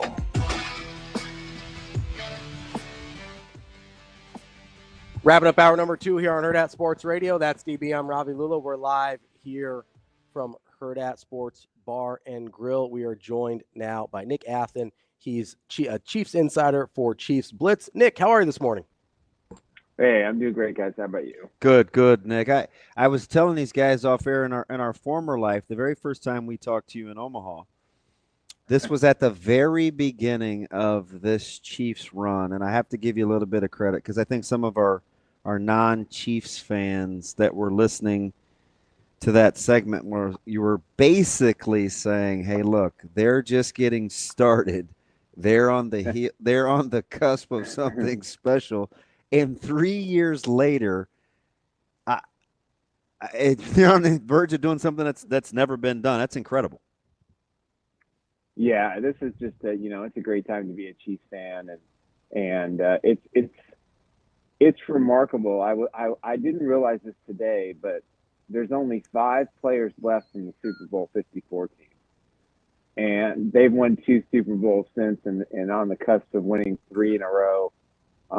Just the job that Andy Reid has done. Of course, when you've got a unicorn like Patrick Mahomes and Travis Kelce and Chris Jones as your staples, it certainly helps. But, Patrick Mahomes is special. The Chiefs, were brilliant in getting him from Buffalo and making that trade. And, you just kind of sense it. And for a guy like me, you know my history. I spent 50 years between Super Bowls. Yep. And when the Chiefs won Super Bowl 54, I'm like, I'm good. I've lived a modern version of it. I mean, you're like Cub fan. Yeah, I'm like a Cub fan, and the history of the Super Bowl IV team is just, those are friends of mine: Hank Stram, Len Dawson, Bobby Bell. People that were part of my life growing up and into my later years. It's just like sense with Patrick that after he won the first one, that what he's built to do. And for the Chiefs fans of today, enjoy every second, every moment, every game, every minute, because at some point it will end. But I think the Chiefs still have more to do. Nick, I'm curious because this has obviously been kind of a strange Chiefs season in the sense that it felt like they were always getting by on pretty thin margins. I think if I remember correctly, it's the largest differential between point differential and wins, I think, in league history, if I remember hearing that stat right. And I just look at this team and I go, okay, I understand all that. And still, because it is Andy Reid and Patrick Mahomes, none of it, at no point did I feel like it was fluky. Like, how can both of those things be true at the same time? It just doesn't matter to these guys. I mean, they have the ability to shut out every distraction, every piece of noise. They don't care about statistics. They don't care about personal stats. They don't care how they win as long as they win. And, I think what's the most impressive about this 3-year run in particular is every given Sunday, other teams give the Chiefs their best. And even though the Chiefs, and we can all admit, have not played their best during the regular season at times, when it comes to the third or the fourth quarter, and somebody has to make a plays on special teams, offense or defense, somebody just does it. If Spags needs to dial up a certain blitz, he does it. If Andy Reid needs to call a great play, he does it. And throughout the entire season, these last 3 years, the Chiefs just understand job one is to win the division, get as close to the number one seed as possible, to get to the chance to be in the Super Bowl. No other franchise, no other team in the NFL has that belief, has that experience, has that drive. They all want to be like the Chiefs. They criticize the Chiefs. They say all these negative things about officiating, and they're just not that good, and they're not blowing teams away. W's matter, and that's it. Nick, let me ask you something, because this is the part that flies under the radar. In full disclosure, this is the Dodger fan in me. And guys, the low-hanging fruit is like, oh, gosh, the NFL salary cap and baseball, it's apples to oranges. And I'm like, you guys aren't listening. What I'm talking about is massaging numbers, right, relative to the sport, deferred money, the way you set up Patrick Mahomes' contract, quietly converting like Jawan Taylor's salary to a bonus to free up money, to bring on DeAndre Hopkins and absorb the hit while restructuring Jawan Taylor's. Things like we don't really pay attention to. How? And I'm like, fudge, I want Friedman to be like Veach, right? Like, this guy's a monster. 3 years ago, you guys were up in arms about what to do with Chris Jones and who to bring back in the secondary. 2.5 years later, he's making $19.5 million. He's arguably the best interior defensive lineman in football. He's still on your roster. You guys are only 26 years old by average, and you could have $17 million cap space next year. I mean, yeah, it's probably going to 16-1, 16-2 projected. I mean, you have a surplus. We don't know what the cap number is going to be yet. I'm assuming it's going to increase by probably 8 to 10 million based on the revenue especially the gambling revenue that's really bolstered the pocketbooks of the owners. But Brett Veach is a master at the salary cap. It's incredible. He's got a tough haul. This is going to be tough.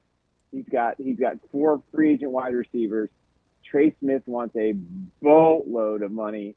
You're going to have to sign McDuffie, probably Karlaftis. There's only so much money to go around. He's going to have to be really, really creative again. But look at these players. I mean, DeAndre Hopkins.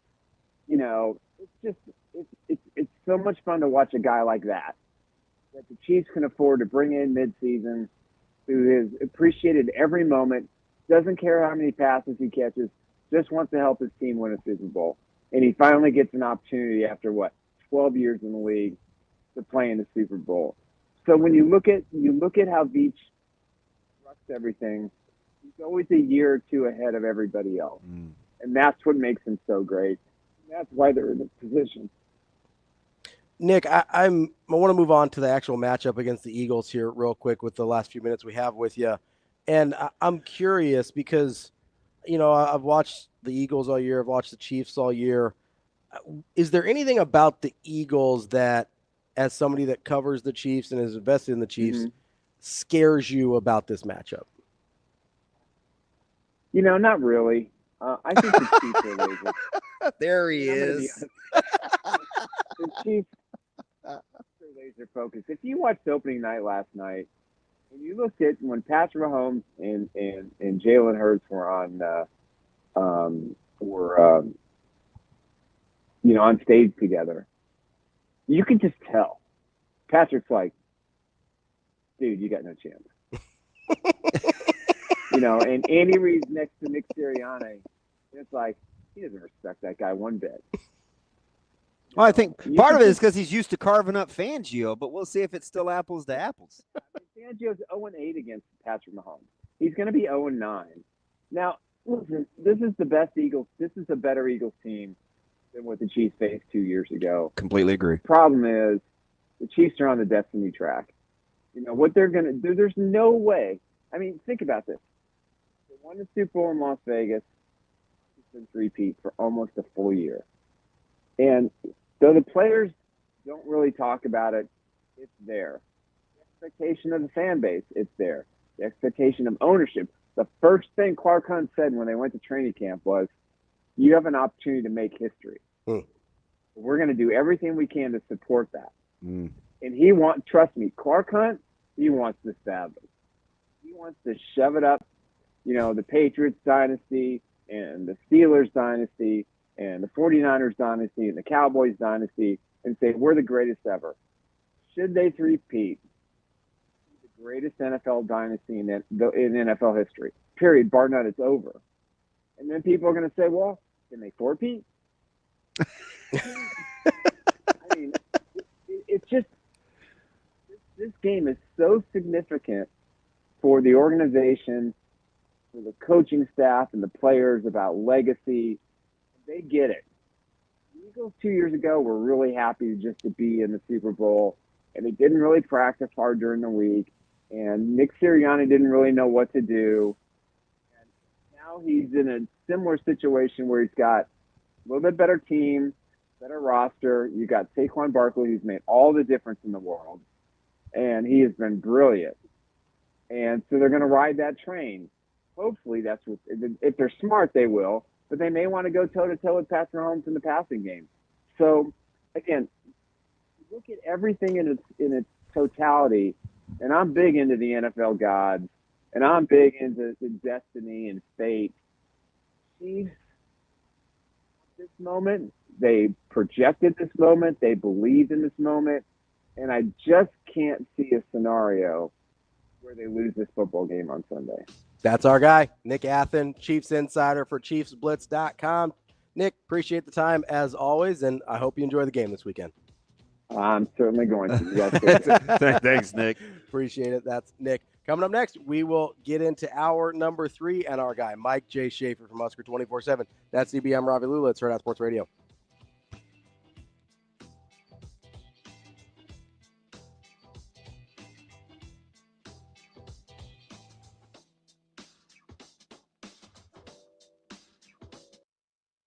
We will be back.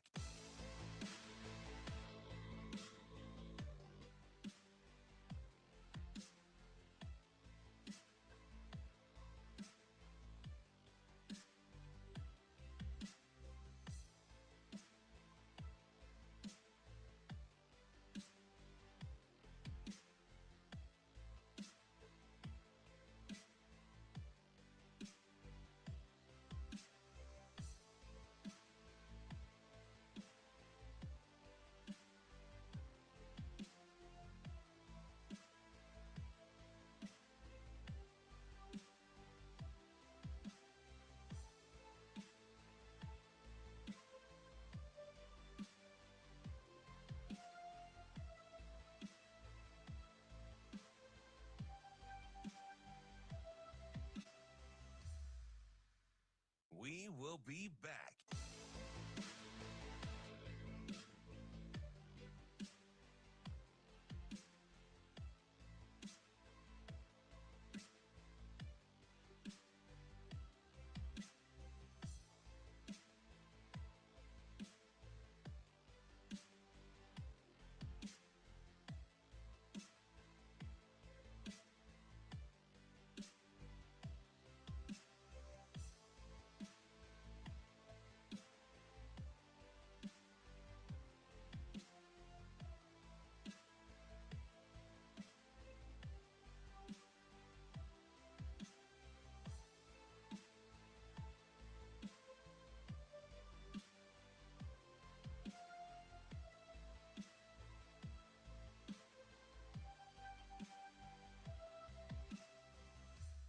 We will be back.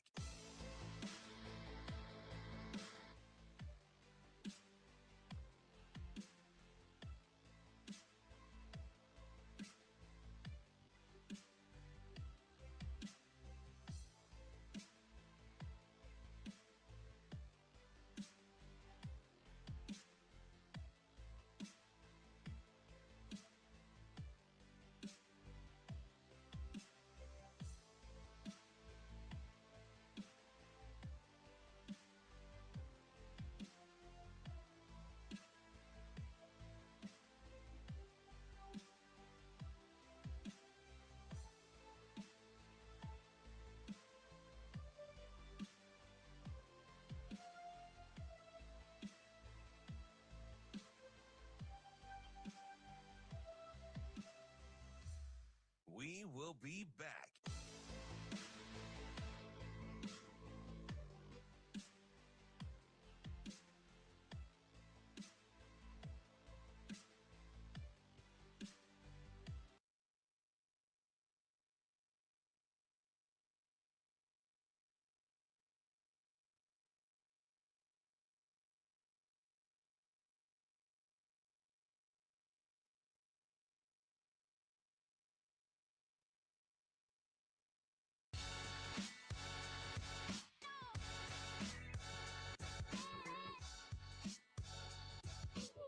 Welcome to Hurrdat Sports Radio.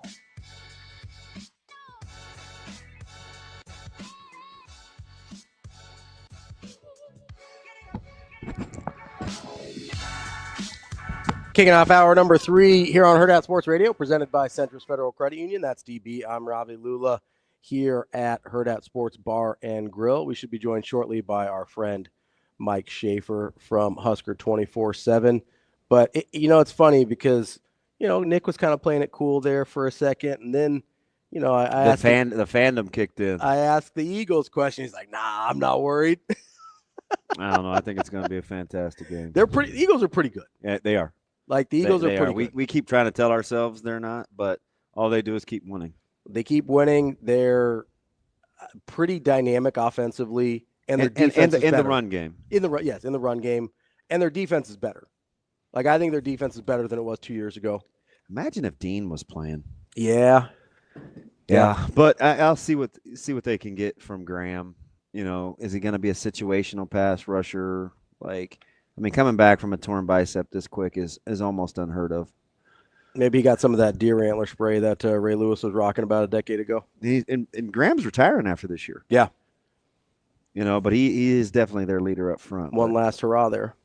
The only blueprint we've seen be successful is the front four. And that was Tampa. I mean, that's kind of not just with the Chiefs, but you want to go back to Brady. What did the Giants have that the Strahan and Umanor and and JPP the Giant that the Patriots couldn't deal with is pressure with 4 will cause everybody fits. It breaks everything, right? If you can consistently get pressure with 4, it breaks everything. And so that'll be really interesting to see. I'm excited. I'm not a Chiefs fan, but I do find myself kind of rooting for the Chiefs this week. Do you? Excited. For nostalgia? I really like Andy Reid. Gosh, it's funny how he changed the narrative on him basically overnight. He did, but I also so I was earlier on Andy Reid than most because I felt like Philadelphia did not appreciate what he did there. and I thought he got kind of a raw deal. And then B, for a long time, what really turned me around on Andy Reid was the Michael Vick experience. Yeah.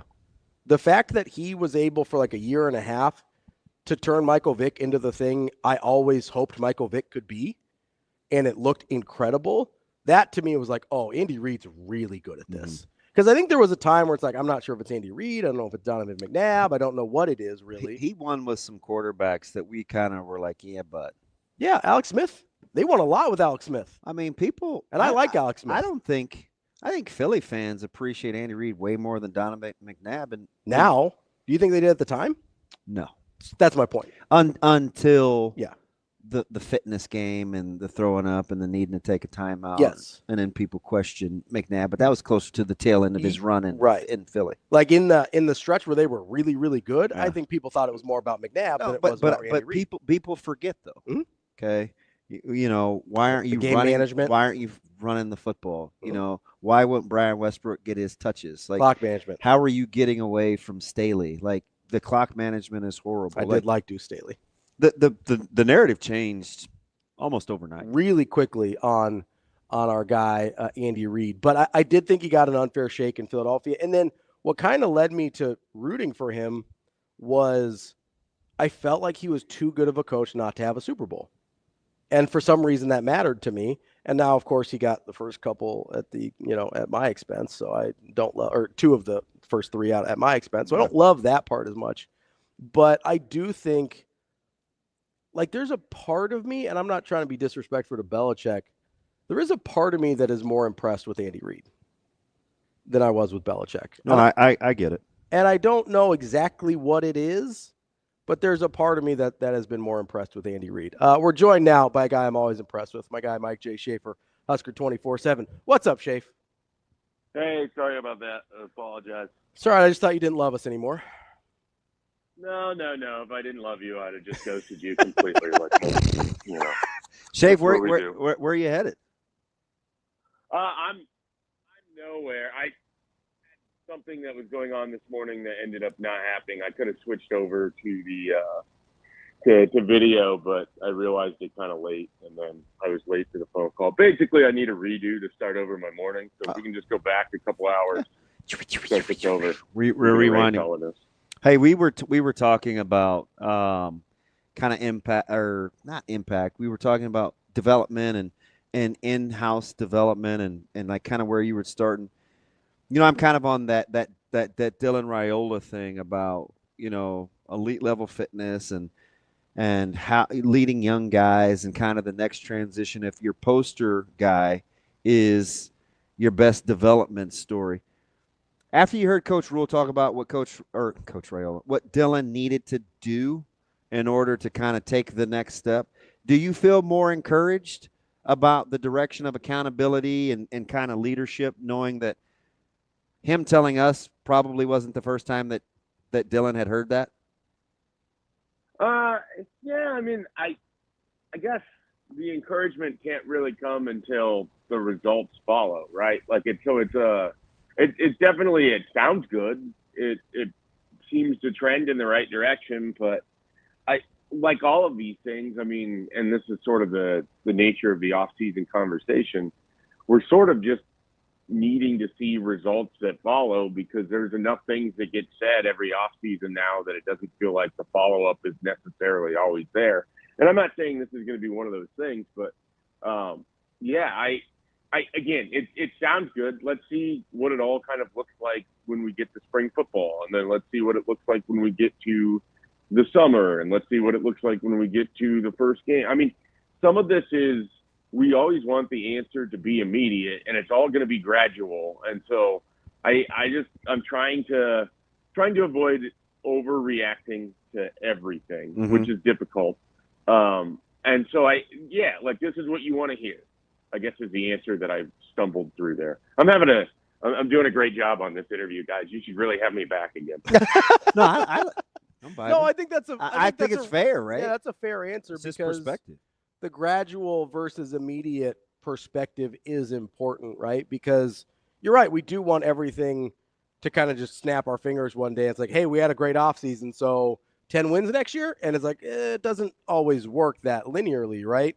I do want to say, outside of Dylan, we've talked a lot about development and things like that.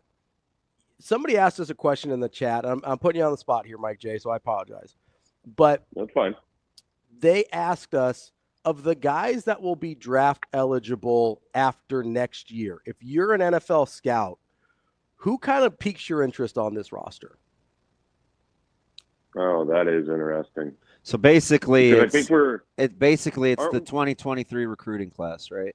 So it starts with Van Poppel's or older, yeah. Van Poppel's group or older.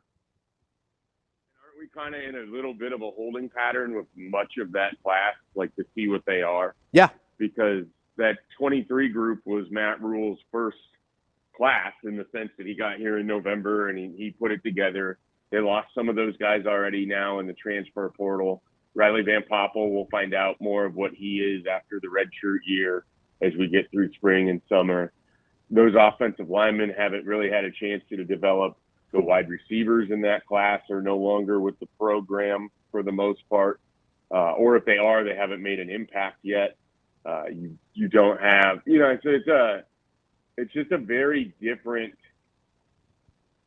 group when you look at that 2023. Like the obvious answer is Riley Van Poppel because we've seen him play a little bit more, and he's got the physical size, but we don't really know what the ceiling is for Riley Van Poppel. Sure. And you could have always argued he was going to be a high floor guy immediately, but that doesn't necessarily mean high ceiling.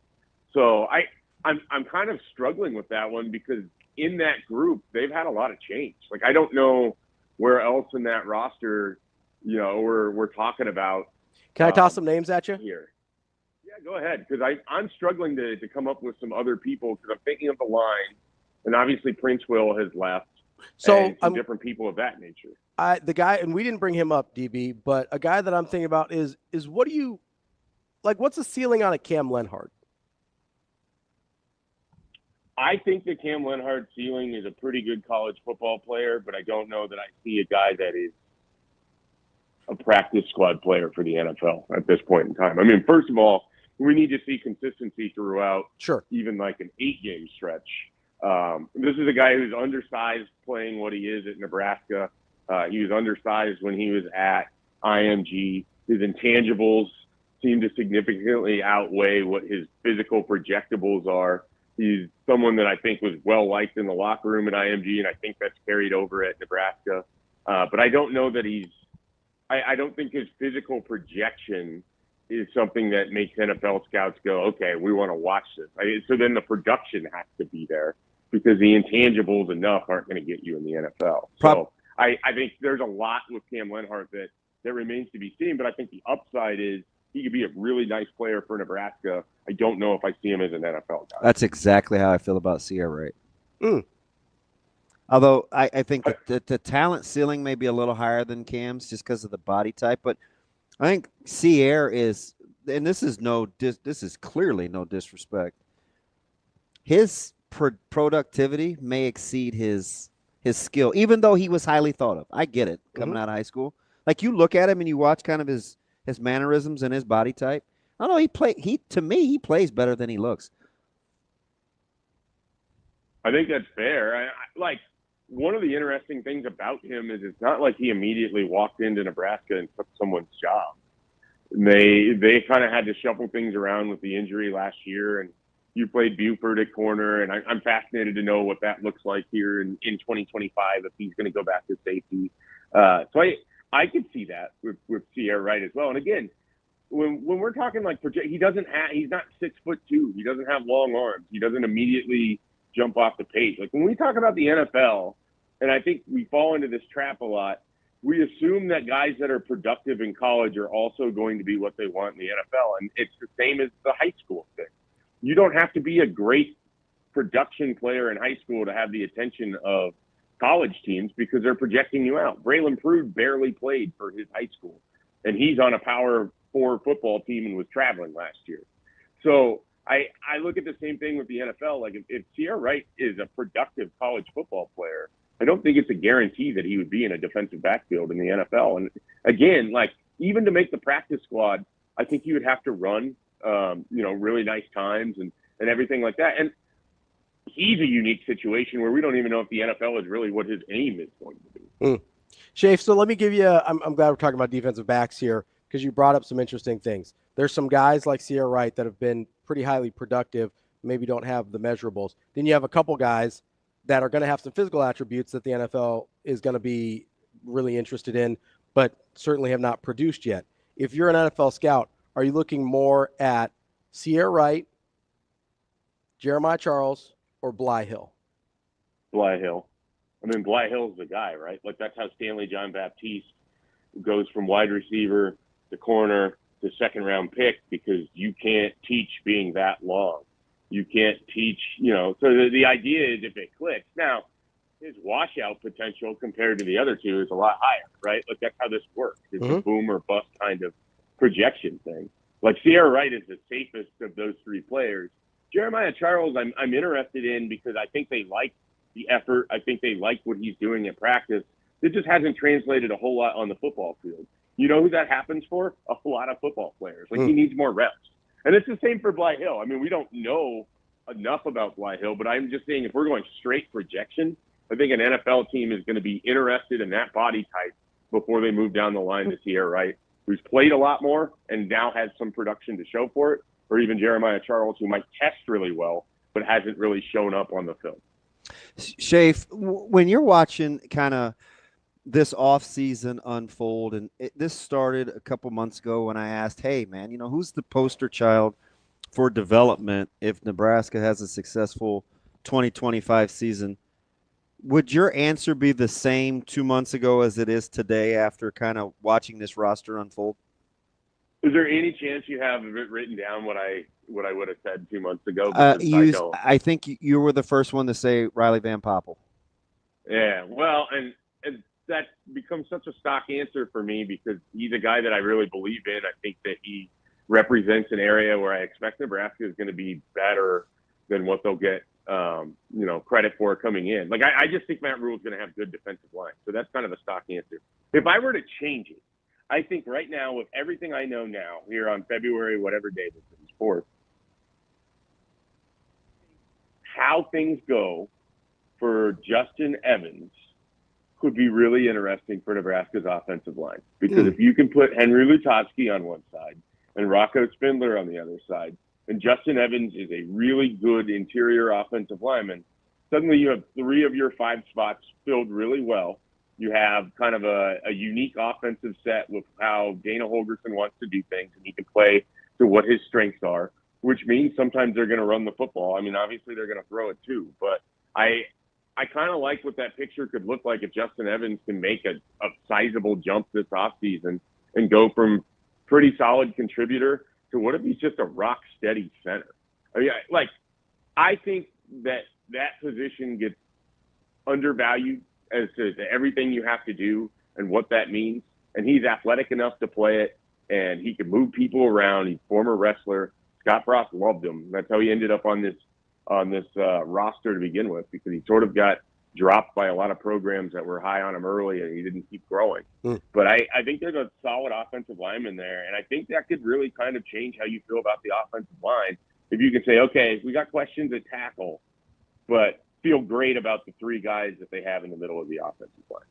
Schaefer, if I had to give you either all-conference status for Justin Evans or Gunnar Gatula, who are you taking? For one of those two? Yeah, you get one, and one of them's all-conference level. The other one, you have no idea what they are.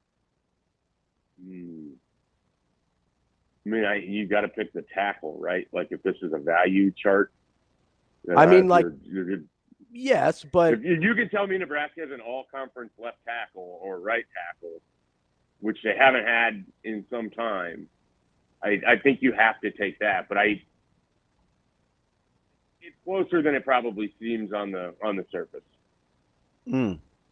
Schaefer, if you're kind of, did you expect when you kind of heard what may or may not go on with the spring game to be as conversation worthy as it's turning out to be?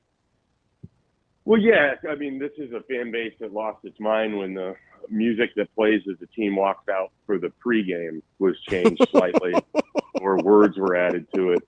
This is a fan base that constantly gets in the debate if it's actually worse for the program if companies buy up extra tickets to give to people to use so the sellout streak still exists. Everything gets debated in this fan base, and that's what makes it unique.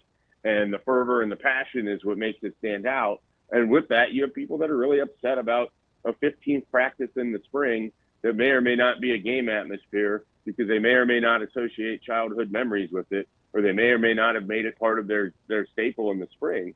And so I'm not surprised. I'm not surprised because in culture right now, anytime you move away from something that seems to be more physical to something that seems less physical, we have to have that conversation too. Then we have to have the conversation about how NIL is ruining everything. So, yeah, I'm not surprised that this is a big conversation. I'm also not surprised that this is going away. I mean, the spring game has served its purpose and is a relatively stale concept, except for the fact that its only real value is that it's the 15th practice for a football program. So, Nebraska was able to turn it into an event, and now they're going to have to adapt. And I think that's fine. Like, that's how life is. It wasn't going to stay this way forever. But I'm not surprised that there's a conversation surrounding it. Schaefer, can I make the argument to you that they're actually, especially in today's climate of you're kind of asking more from your fan base, whether it's financial support or just the cost of doing business in major college football, that giving your fans something tangible that they want is of real value? I think you can give them something, but it's not going to be what it always was. I think you have to be able to adapt and be creative and come up with different things. I think there's lots of ways that you can do things that are palatable for the fans. I think you can move a scrimmage to August and have it serve as some kind of NIL fundraiser, or do it in that way, and then that becomes a tradition for however long that lasts. I don't think we need to get stuck with this mindset. This is how it was. This is how it needs to be. Nebraska's special because people come in on the spring to go to a practice. Like, I understand that it's unique here, but that hasn't won you football games. That doesn't change the equation of what really matters, which is the season in the fall. So why would we draw a line in the sand and basically say, hey, this is too far. We can't do this. I just don't – if it's not for the betterment of the program, then I don't know that we need to spend that much time debating about whether it's a necessary thing. I think – because I don't think this is happening everywhere else in the country either. I think Coach Rule would tell you the one thing that gives him pause is he's got to figure out how to still make that a pretty substantial recruiting weekend, right? So I think, to your point, that's about program betterment. Mm-hmm. That's where his interest lies. Yeah, and so how do you continue to create a recruiting environment? Well, I mean, they were able to have a pretty successful one in March of 23 that had nothing to do with the game. They've had a lot of success getting recruits come to practices throughout the spring, and we're talking guys from all over the country that eventually would come on official visits. I think you could still create and maybe even effectively have your own really cool recruiting weekend and find some way to tie it into, the Nebraska fan base, be it through a baseball game or whatever else that you can possibly do there. That's what I mean. You have to get creative. Yeah, because I don't. When one door closes, another one opens. Like, this is where you make your money if you're in the recruiting department or in marketing or you're over there. It's not sitting around crying about what's already done. It's figuring out what's next. Be an innovator. When Nebraska football really mattered in college football context, they were innovative. So innovate. Like, that's, I know it's easy for me to say that, but there are no bad ideas here. The bad idea is to continue to cry about what's already done. The hay's in the barn, if you will. Now make something of it. So I don't think they're going to be chomping at the bit to cross off a line item, right, for a revenue generator like the spring game. But I do think in the back of their mind, if they can save money on one hand, keep injuries down and exposure down, depending on whatever you believe the part about what Coach Rule said, you think they're in the back of their mind somewhere they're thinking, okay, now we're going to calculate alcohol sales into this. And like I said, we don't want to cross off a line item, but we can make it up in some other capacities. Yeah, this is again like you're gonna have to figure out that revenue from somewhere. Now we could get into the whole conversation about how much revenue the spring game really should generate when it's a practice, and you're basically charging people for parking and for concessions and for everything else, and treating it like an eighth home game. But I think it's imperative that you look forward on this and that you do come up with some different things. I think alcohol is going to be able to help stem some of the tide. They're certainly having a conversation about having things like the Savannah Bananas play in Memorial Stadium, or concerts, or Bud Crawford, or whatever it is. I mean, there's different events and different things that you can do to make Memorial Stadium profitable isn't the right word that I want to use here, but to make up some of that revenue. Again, it just comes down to you can't dwell on where this – they should have known this is where things were going anyway. Yeah. Because I just don't think the appetite for spring football is what it used to be, even around here, but certainly in college football in general. And so I don't know if you weren't already planning on this moving away. I just don't feel like they would have been forward thinking it out. That's our guy, Mike Schaefer, Husker 24/7. Schaefer, appreciate it as always. We'll talk soon. Have a good one. Thanks for having me on, putting up with my BS. Thanks, Mike J. That's our guy, Mike Schaefer from Husker 24/7. We'll have more Hurrdat Sports Radio coming up next.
You're listening to Hurrdat Sports Radio. Welcome back, Hurrdat Sports Radio. That's DB. I'm Ravi Lulla here on the Pillar Exterior stage. It is time for Bet On It, brought to you by Warhorse Sportsbook. Check out warhorsecasino.com. They've got promotions going on all the time, especially for the big game. And you can check out a full list of their house rules. Go to the casino in Lincoln or in Omaha to place your sports bets. DB, you know what I'm betting on today? Talk to me. I think we better bet on the fact that Nebraska needs to be pretty careful about the decisions they make at the cost of fans. Oh, yeah. Because I think you're right. I love Schaefer. We love Schaefer. I think he was being a little dismissive of the spring game and how people feel about it. Because there is a lot of nostalgia attached to it, and he sort of hinted at that, although it seemed a little dismissively. But here's the thing. For what Nebraska asks of this fan base, sometimes the fan service is important. That is a real, tangible thing. It's not just a throwaway. Yeah. Because if you're going to ask for all the money and all the NIL and the increasing seat licenses and to be patient with stadium renovations and all of this, right? If you're going to ask all the things Nebraska asks of their fan base, then you better service the fans to a certain extent, right? Because the fans are the only reason Nebraska matters at all, right? There's no earthly reason for Nebraska football to matter. There isn't. Our guys, Pick Six Previews, Brett Ciancia, they just did their Blue Bloods poll last week again. Guess who still ranked in the Blue Bloods? Yeah. So was that 72%? Yeah, 71-7. 72% Not of to people. go out Jacob Padilla on you. Well, actually, we had a Stephen Young moment there. 71-7 out of 170,000 football fans, because you're not following Pick Six Previews if you're not a nerd football fan, right? 170,000 votes. Still over 70% of those people view Nebraska as a blue blood. Probably more than people in this state view Nebraska as a blue blood still. And so the only reason that matters, the only reason that exists, there's no other reason Nebraska should matter in the grand landscape of college football. It's not a big population base. Despite having some really good stretches of high school athletes, it's not a consistent high school talent producer. There's nothing here that should tell you Nebraska should be a blue blood. But guess what? 72% of the country still thinks they are. Do you know why? Because of the fan base. Without the fan base, Nebraska is North Dakota State. And that's not a slight. That's a great program, but the magnitude is several times different than what we see here. So I want to be real careful about being dismissive of a thing the fans absolutely love, which is the spring game. And not to mention, somebody brought this up in the chat, for a lot of people, that's the first game they've ever been to. It's the first game I'd ever been to. We went in elementary school. We did the Dare Pledge on the field and everything. Like that's embedded in my memory as a core Nebraska football memory in a game that I understand doesn't matter, but it's still there, right? It grows the love for the program. You better be real careful taking those things away. Yeah, it's interesting. It's just it's like first memories. I don't really have one. Sure. I think taking the picture on the bench with Roger Craig and was one, but I think in my head, like this is just, hey, spring game thoughts. Mm-hmm.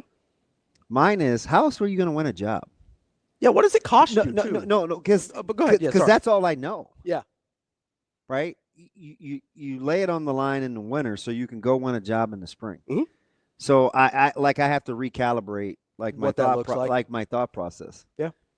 That's why it's so interesting to me to see how they trim. I also do think there's tangible benefits. Like, was it beneficial for you? Because you didn't enroll in the spring, right? No. You enrolled in the fall. No. So it's going to be a little different. But for guys that enroll in the spring, which is a lot of guys now, having kind of that first taste of Memorial Stadium before it counts with that atmosphere, like that feels like it would be really beneficial. Yeah. Like if I'm a true freshman Dylan Raiola last year, I probably was more comfortable in August because I got to experience April. Like I didn't walk out for the first time in Memorial Stadium with it packed and I get it's 60 versus 90 or whatever, right? But if I'm walking out there for the first time and it's for all the marbles, like that feels different. I wonder how much Demetrius Bell plays into And Bly Hill. We brought up Bly Hill too. Coach Rule's thought process. But yeah, I know what people are going to say. We see guys get hurt in practice all the time. You know who doesn't say that? Who? Guys that are actually playing. Okay, that's fine. Now, some of us, I don't know. Some of us old heads might, like Verzal would say that. Yeah, that's what Verz said. Right? Verz would say you know what you signed up for. Yeah, Go play. Verz would say that. But I do think the more times you I look at it more as not what you do, but how the frequency in which you do it. Mm-hmm. The more times you put yourself in harm's way, the more opportunity you have to get hurt. For sure. So hear my heart. I'm not saying one more practice is harder than the other, or if you call it a scrimmage versus a practice. That's what people that don't do anything, that's how they think. But I do think the more opportunities you put yourself out there in high competitive situations, the more apt something can happen. Now, I wouldn't tell that to Michael Rose-Ivy, right? I mean, who tore his ACL covering a kickoff. Sure. Right? Non-contact. You see non-contact things. But I don't want to just flatline it and say, well, what's one more practice? But the only reason this came up is because it was still I didn't think of it listening back on Saturday afternoon. But again, going to an elementary school and you're there for kids pickup, and the first thing you hear is, what's going on in the spring game? Yeah. Yeah. Well, I think Amazing Daniel said it best, and I hate to give him credit. And I've said that like 6 times now in the past 2 months. So I don't know if that means he's saying good things or not, and he's so condescending, but this delivery fits. It got my attention, actually. I love when they do things to generate interest,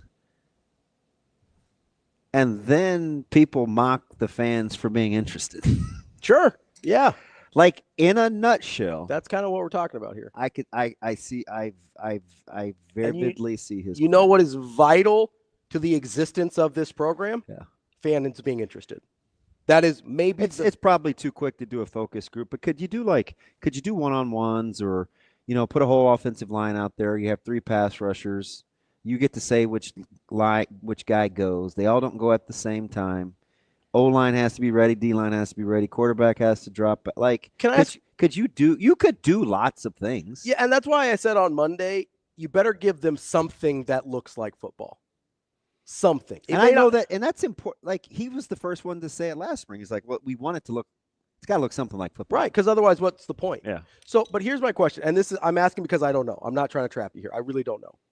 Let's assume. Well, you Fetty Wap or somebody? What are you talking trap? Trap game.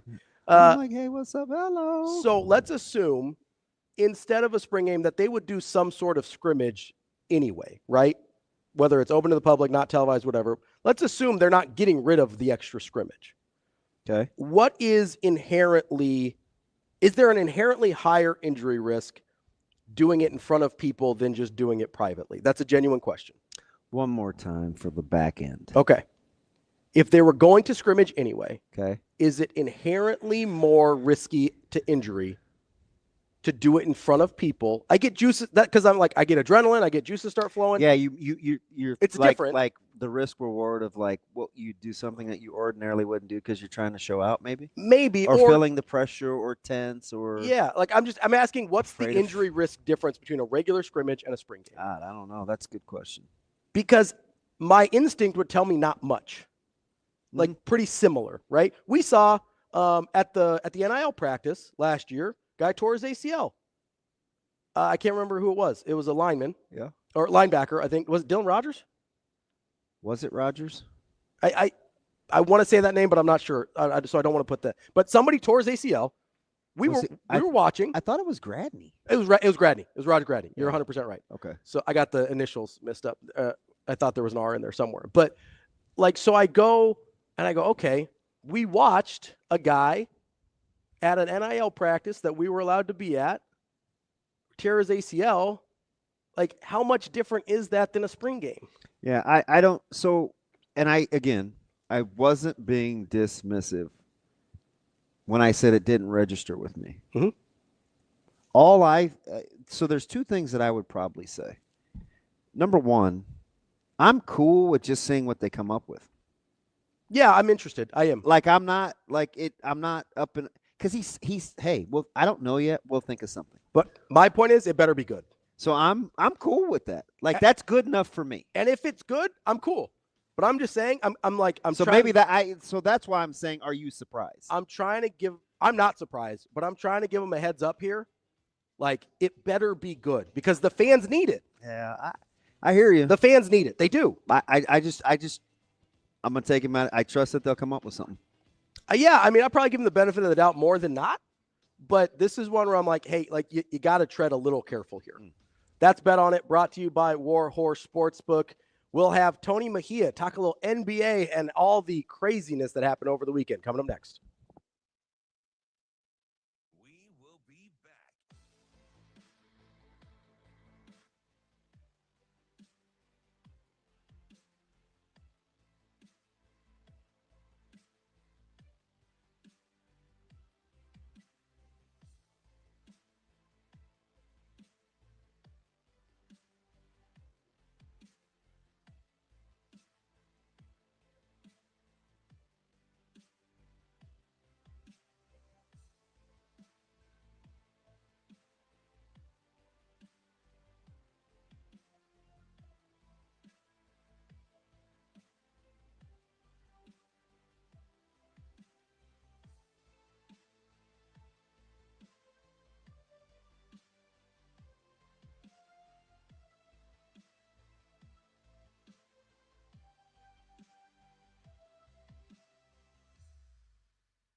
We will be back.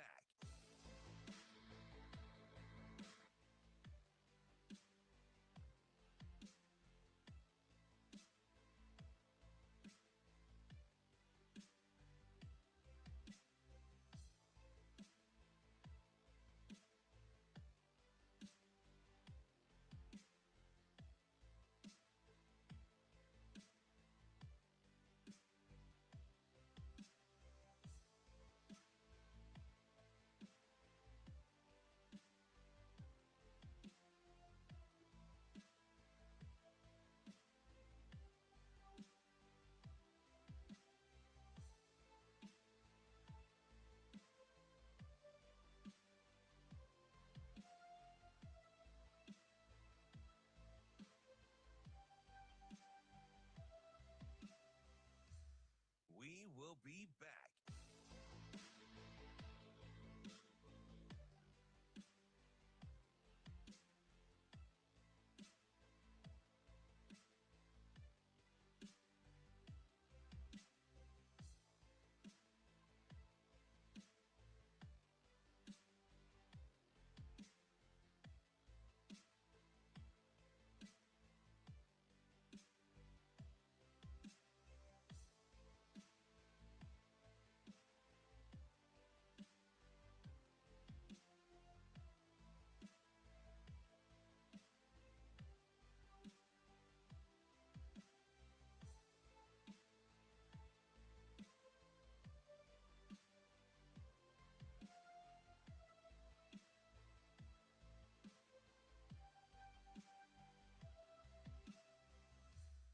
We will be back.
You're listening to Hurrdat Sports Radio.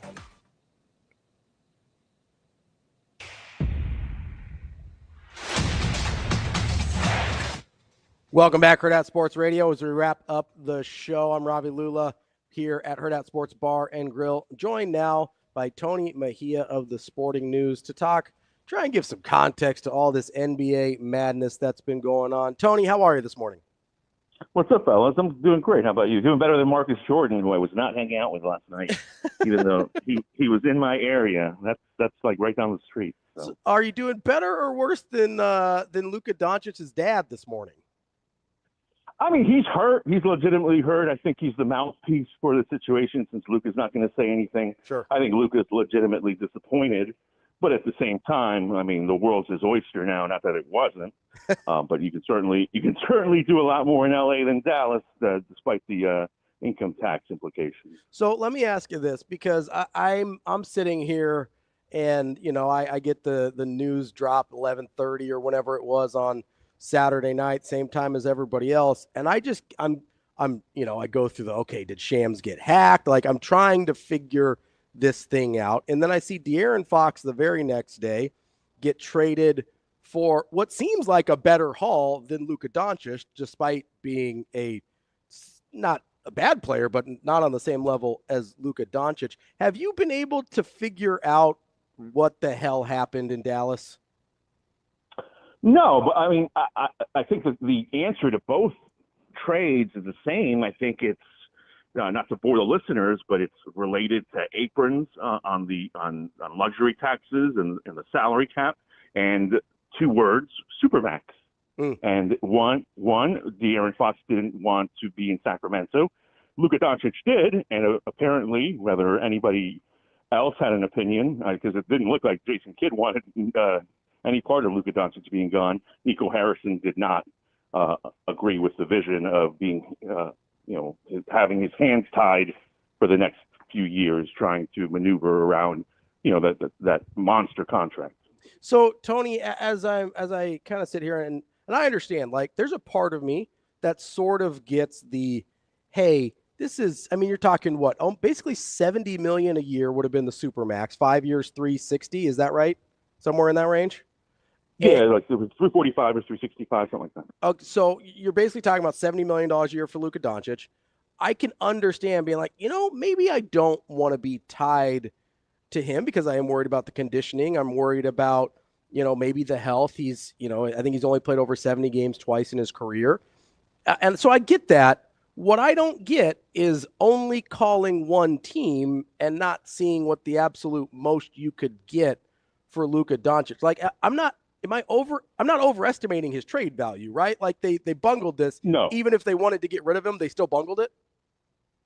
I think the rationale is Nico Harrison has known Anthony Davis for years from his Nike relationships, and then also has known the Rob Pelinka for years. Mm-hmm. So the fact that him and Pelinka got together and kind of mused about it, and then really started talking about it, I think it was important to keep it under wraps, because if it does become a bidding war, then you don't get lowballed for Luka, but at the same time, it becomes a distraction that it hasn't really been for Dallas.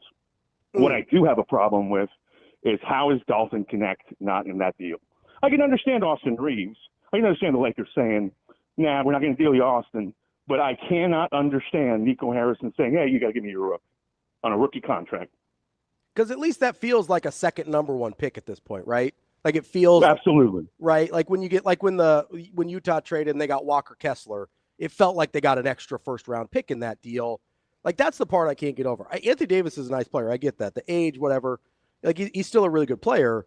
But I go, okay, you only get one first round pick for this guy who, even if you're worried about him being out of shape or whatever, is still no worse than the fourth best player in the league. Yeah, and we would still be seeing everybody freaking out about it. We would still have Dallas Mavericks fans having vigils outside the arena. But people that know the NBA would be like, all right, you got a future first rounder. We'll see what that turns into. But you did get nice young player in Max Christie, awesome little first rounder in Dalton Connect, and obviously Anthony Davis to pair with Kyrie Irving. So that would have been nice. Same thing with the Spurs. I mean, they made this deal without dealing Vassell or even Kelvin Johnson or who I thought was going to be in the deal, or Jeremy Sohan or Sohan. Like, they got to keep everybody. Amazing. So, and again, I think Sacramento, if they play a little harder ball, I mean, De'Aaron Fox wanted San Antonio wanted De'Aaron Fox. You could have at least pulled Sohan. So let's move on to that deal, because I think we're on the same page with the Luka thing, where it's just not going to make any sense, really, at least from the Dallas perspective. If you're Lakers, you can't say yes fast enough, right? So let's move on to the De'Aaron Fox deal, because regardless of what it cost, and I do agree with you that San Antonio got a pretty good deal in that one. I assumed at least Sohan or Castle would have to be in that deal. But let's talk about the pairing of De'Aaron Fox with Victor Wembanyama, because that's something that I'm extremely intrigued by. Look, it's a proven closer in this. I think he led the NBA in clutch points, or it was him and Curry last year, neck and neck. Mm-hmm. And he's had somewhat of a down season, but at the same time, there's been some distractions. There's been obviously him and Mike Brown butted heads. But I mean, he's an excellent defender. I would be hard pressed to name more, any faster players in the league. I think Amen Thompson's probably the best athlete in the league right now, but Fox is top 5, mm-hmm. For his size and what he can do.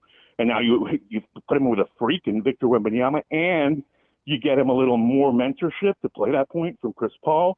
And you have Castle, who's an amazing athlete, and Johnson and Sohan. And I think the key to that is Vassell, because he's going to have to be a knockdown shooter, had some injury issues. Mm-hmm. But at the time of his extension, he became the highest paid Spur. So they obviously believe in him. If he's a legit number 3 going forward, that's a championship contender for the next decade. Yeah, I mean, so you mentioned De'Aaron Fox is having a bit of a down year. His down year is 25 points, 5 rebounds, 6 assists. Like that, you'll take that for a down year from just about anybody. Right, and he's proven already yes that he can work with a ball dominant big man like Domantas Sabonis, mm-hmm. and Wembanyama sometimes needs the ball, but at the same time you can basically spoon feed him. This is a brilliant move from San Antonio. Yeah, I'm really enamored by it. Like, obviously everybody's watching Wemby anyway, but to actually put him with a player of this talent level feels like it really accelerated their timeline in terms of being, as you mentioned, a title contender. Yeah, I think so. I think it puts them in the mix in a loaded Western Conference, because I mean you're really better off counting who can't make the playoffs in the West this year than who can, and San Antonio certainly in the can boat now. So yeah, strong finish. You get that team into the postseason like Oklahoma City snuck in and then got some experience. You get Wemby some playoff experience, and then next year you're good to go where nobody's going to sleep on them. So let's talk about another team that may or may not be able to get in the playoffs in the West. And to be 100% transparent, I am a fan here. The Golden State Warriors have reportedly been calling on every all-star under the sun. Jimmy Butler told them no. Zach LaVine's name was out there. Obviously, he's not going to be a trade partner for the Warriors. Like, is there anybody out there for the Warriors that would move the needle for you? Durant would move the needle, and after a tough loss last night in Portland, maybe he's available, especially if the Heat don't deal them Jimmy Butler. Maybe Matt Ishbia, phones down and says, all right, the I'm going to spend whatever it takes to make us a contender thing isn't going to work just yet, so we got to start from scratch a little bit. And then KD becomes available, and obviously Bradley Beal regressing the way he did, although he's playing better now, mm-hmm. really put a big obstacle in Phoenix's way to try to pair people or to even deal for Butler. So KD, but I mean, who do you trade for him? That's the deal. Like the Warriors have pieces, but I don't want to deal Kuminga, especially the way he played before the injury. Yeah. So if you're looking at Durant, I'm guessing you have to trade Kuminga to make that worth it for the Suns. So you're probably looking at what? Kuminga, I'm guessing Wiggins for the contract. And then I'm trying to think. There's maybe Gary Payton. He's another $10 million in there as well. And then a bunch of picks. Like, if you make that deal, let's say you're losing Wiggins, Payton, and Kuminga, and then whatever picks it costs. Does that move put the Warriors back in a place where they actually have a chance in the West? Or is it still, how many teams are they still behind if they land Durant in that scenario? Yeah, you know, I mean, as well as Quentin Post has played over the last couple of games, and that's great. Him, Trace Jackson Davis, and Kevon Looney as your primary fives really makes it tough to say, all right, well, they can get out of the West. But yeah, I mean, certainly Kevin Durant would help. It's just a matter of, I think that they've gone into this mode where, all right, well, we're not going to blow up the future of this franchise. And they said that preemptively. They said that about a month ago. And then all of a sudden this week, it's like, all right, well, we can't continue like this. So clearly they've been in panic mode, and behind the scenes, Mike Dunleavy has been trying to get something done to no avail. Well, I'm glad to see that the Warriors front office is only about 4 years behind me on what they should do with the roster. Tony, we appreciate the time as always. Good stuff. And can't wait to see what the next couple days hold in the NBA before they hit that trade deadline. Yeah, no doubt. The Bulls will be busy, and we'll see what the Lakers do. And obviously, I think the next couple of days is going to be fodder for all of us NBA fans. So hope to hook up with you guys maybe next week and we'll chat. You think the Lakers have one more move left? I do. I think they have one more play that they can make to a team that says, all right, you know what, we don't really want this guy. If you can part with that first-round pick you didn't bother to give Dallas, maybe there's a chat to be had. That's our guy, Tony Mejia. We appreciate it, Tony. We'll talk to you later. Appreciate you guys. Thanks. That's Hurrdat Sports Radio on a Tuesday. DB and I will be back tomorrow. Enjoy the rest of your day.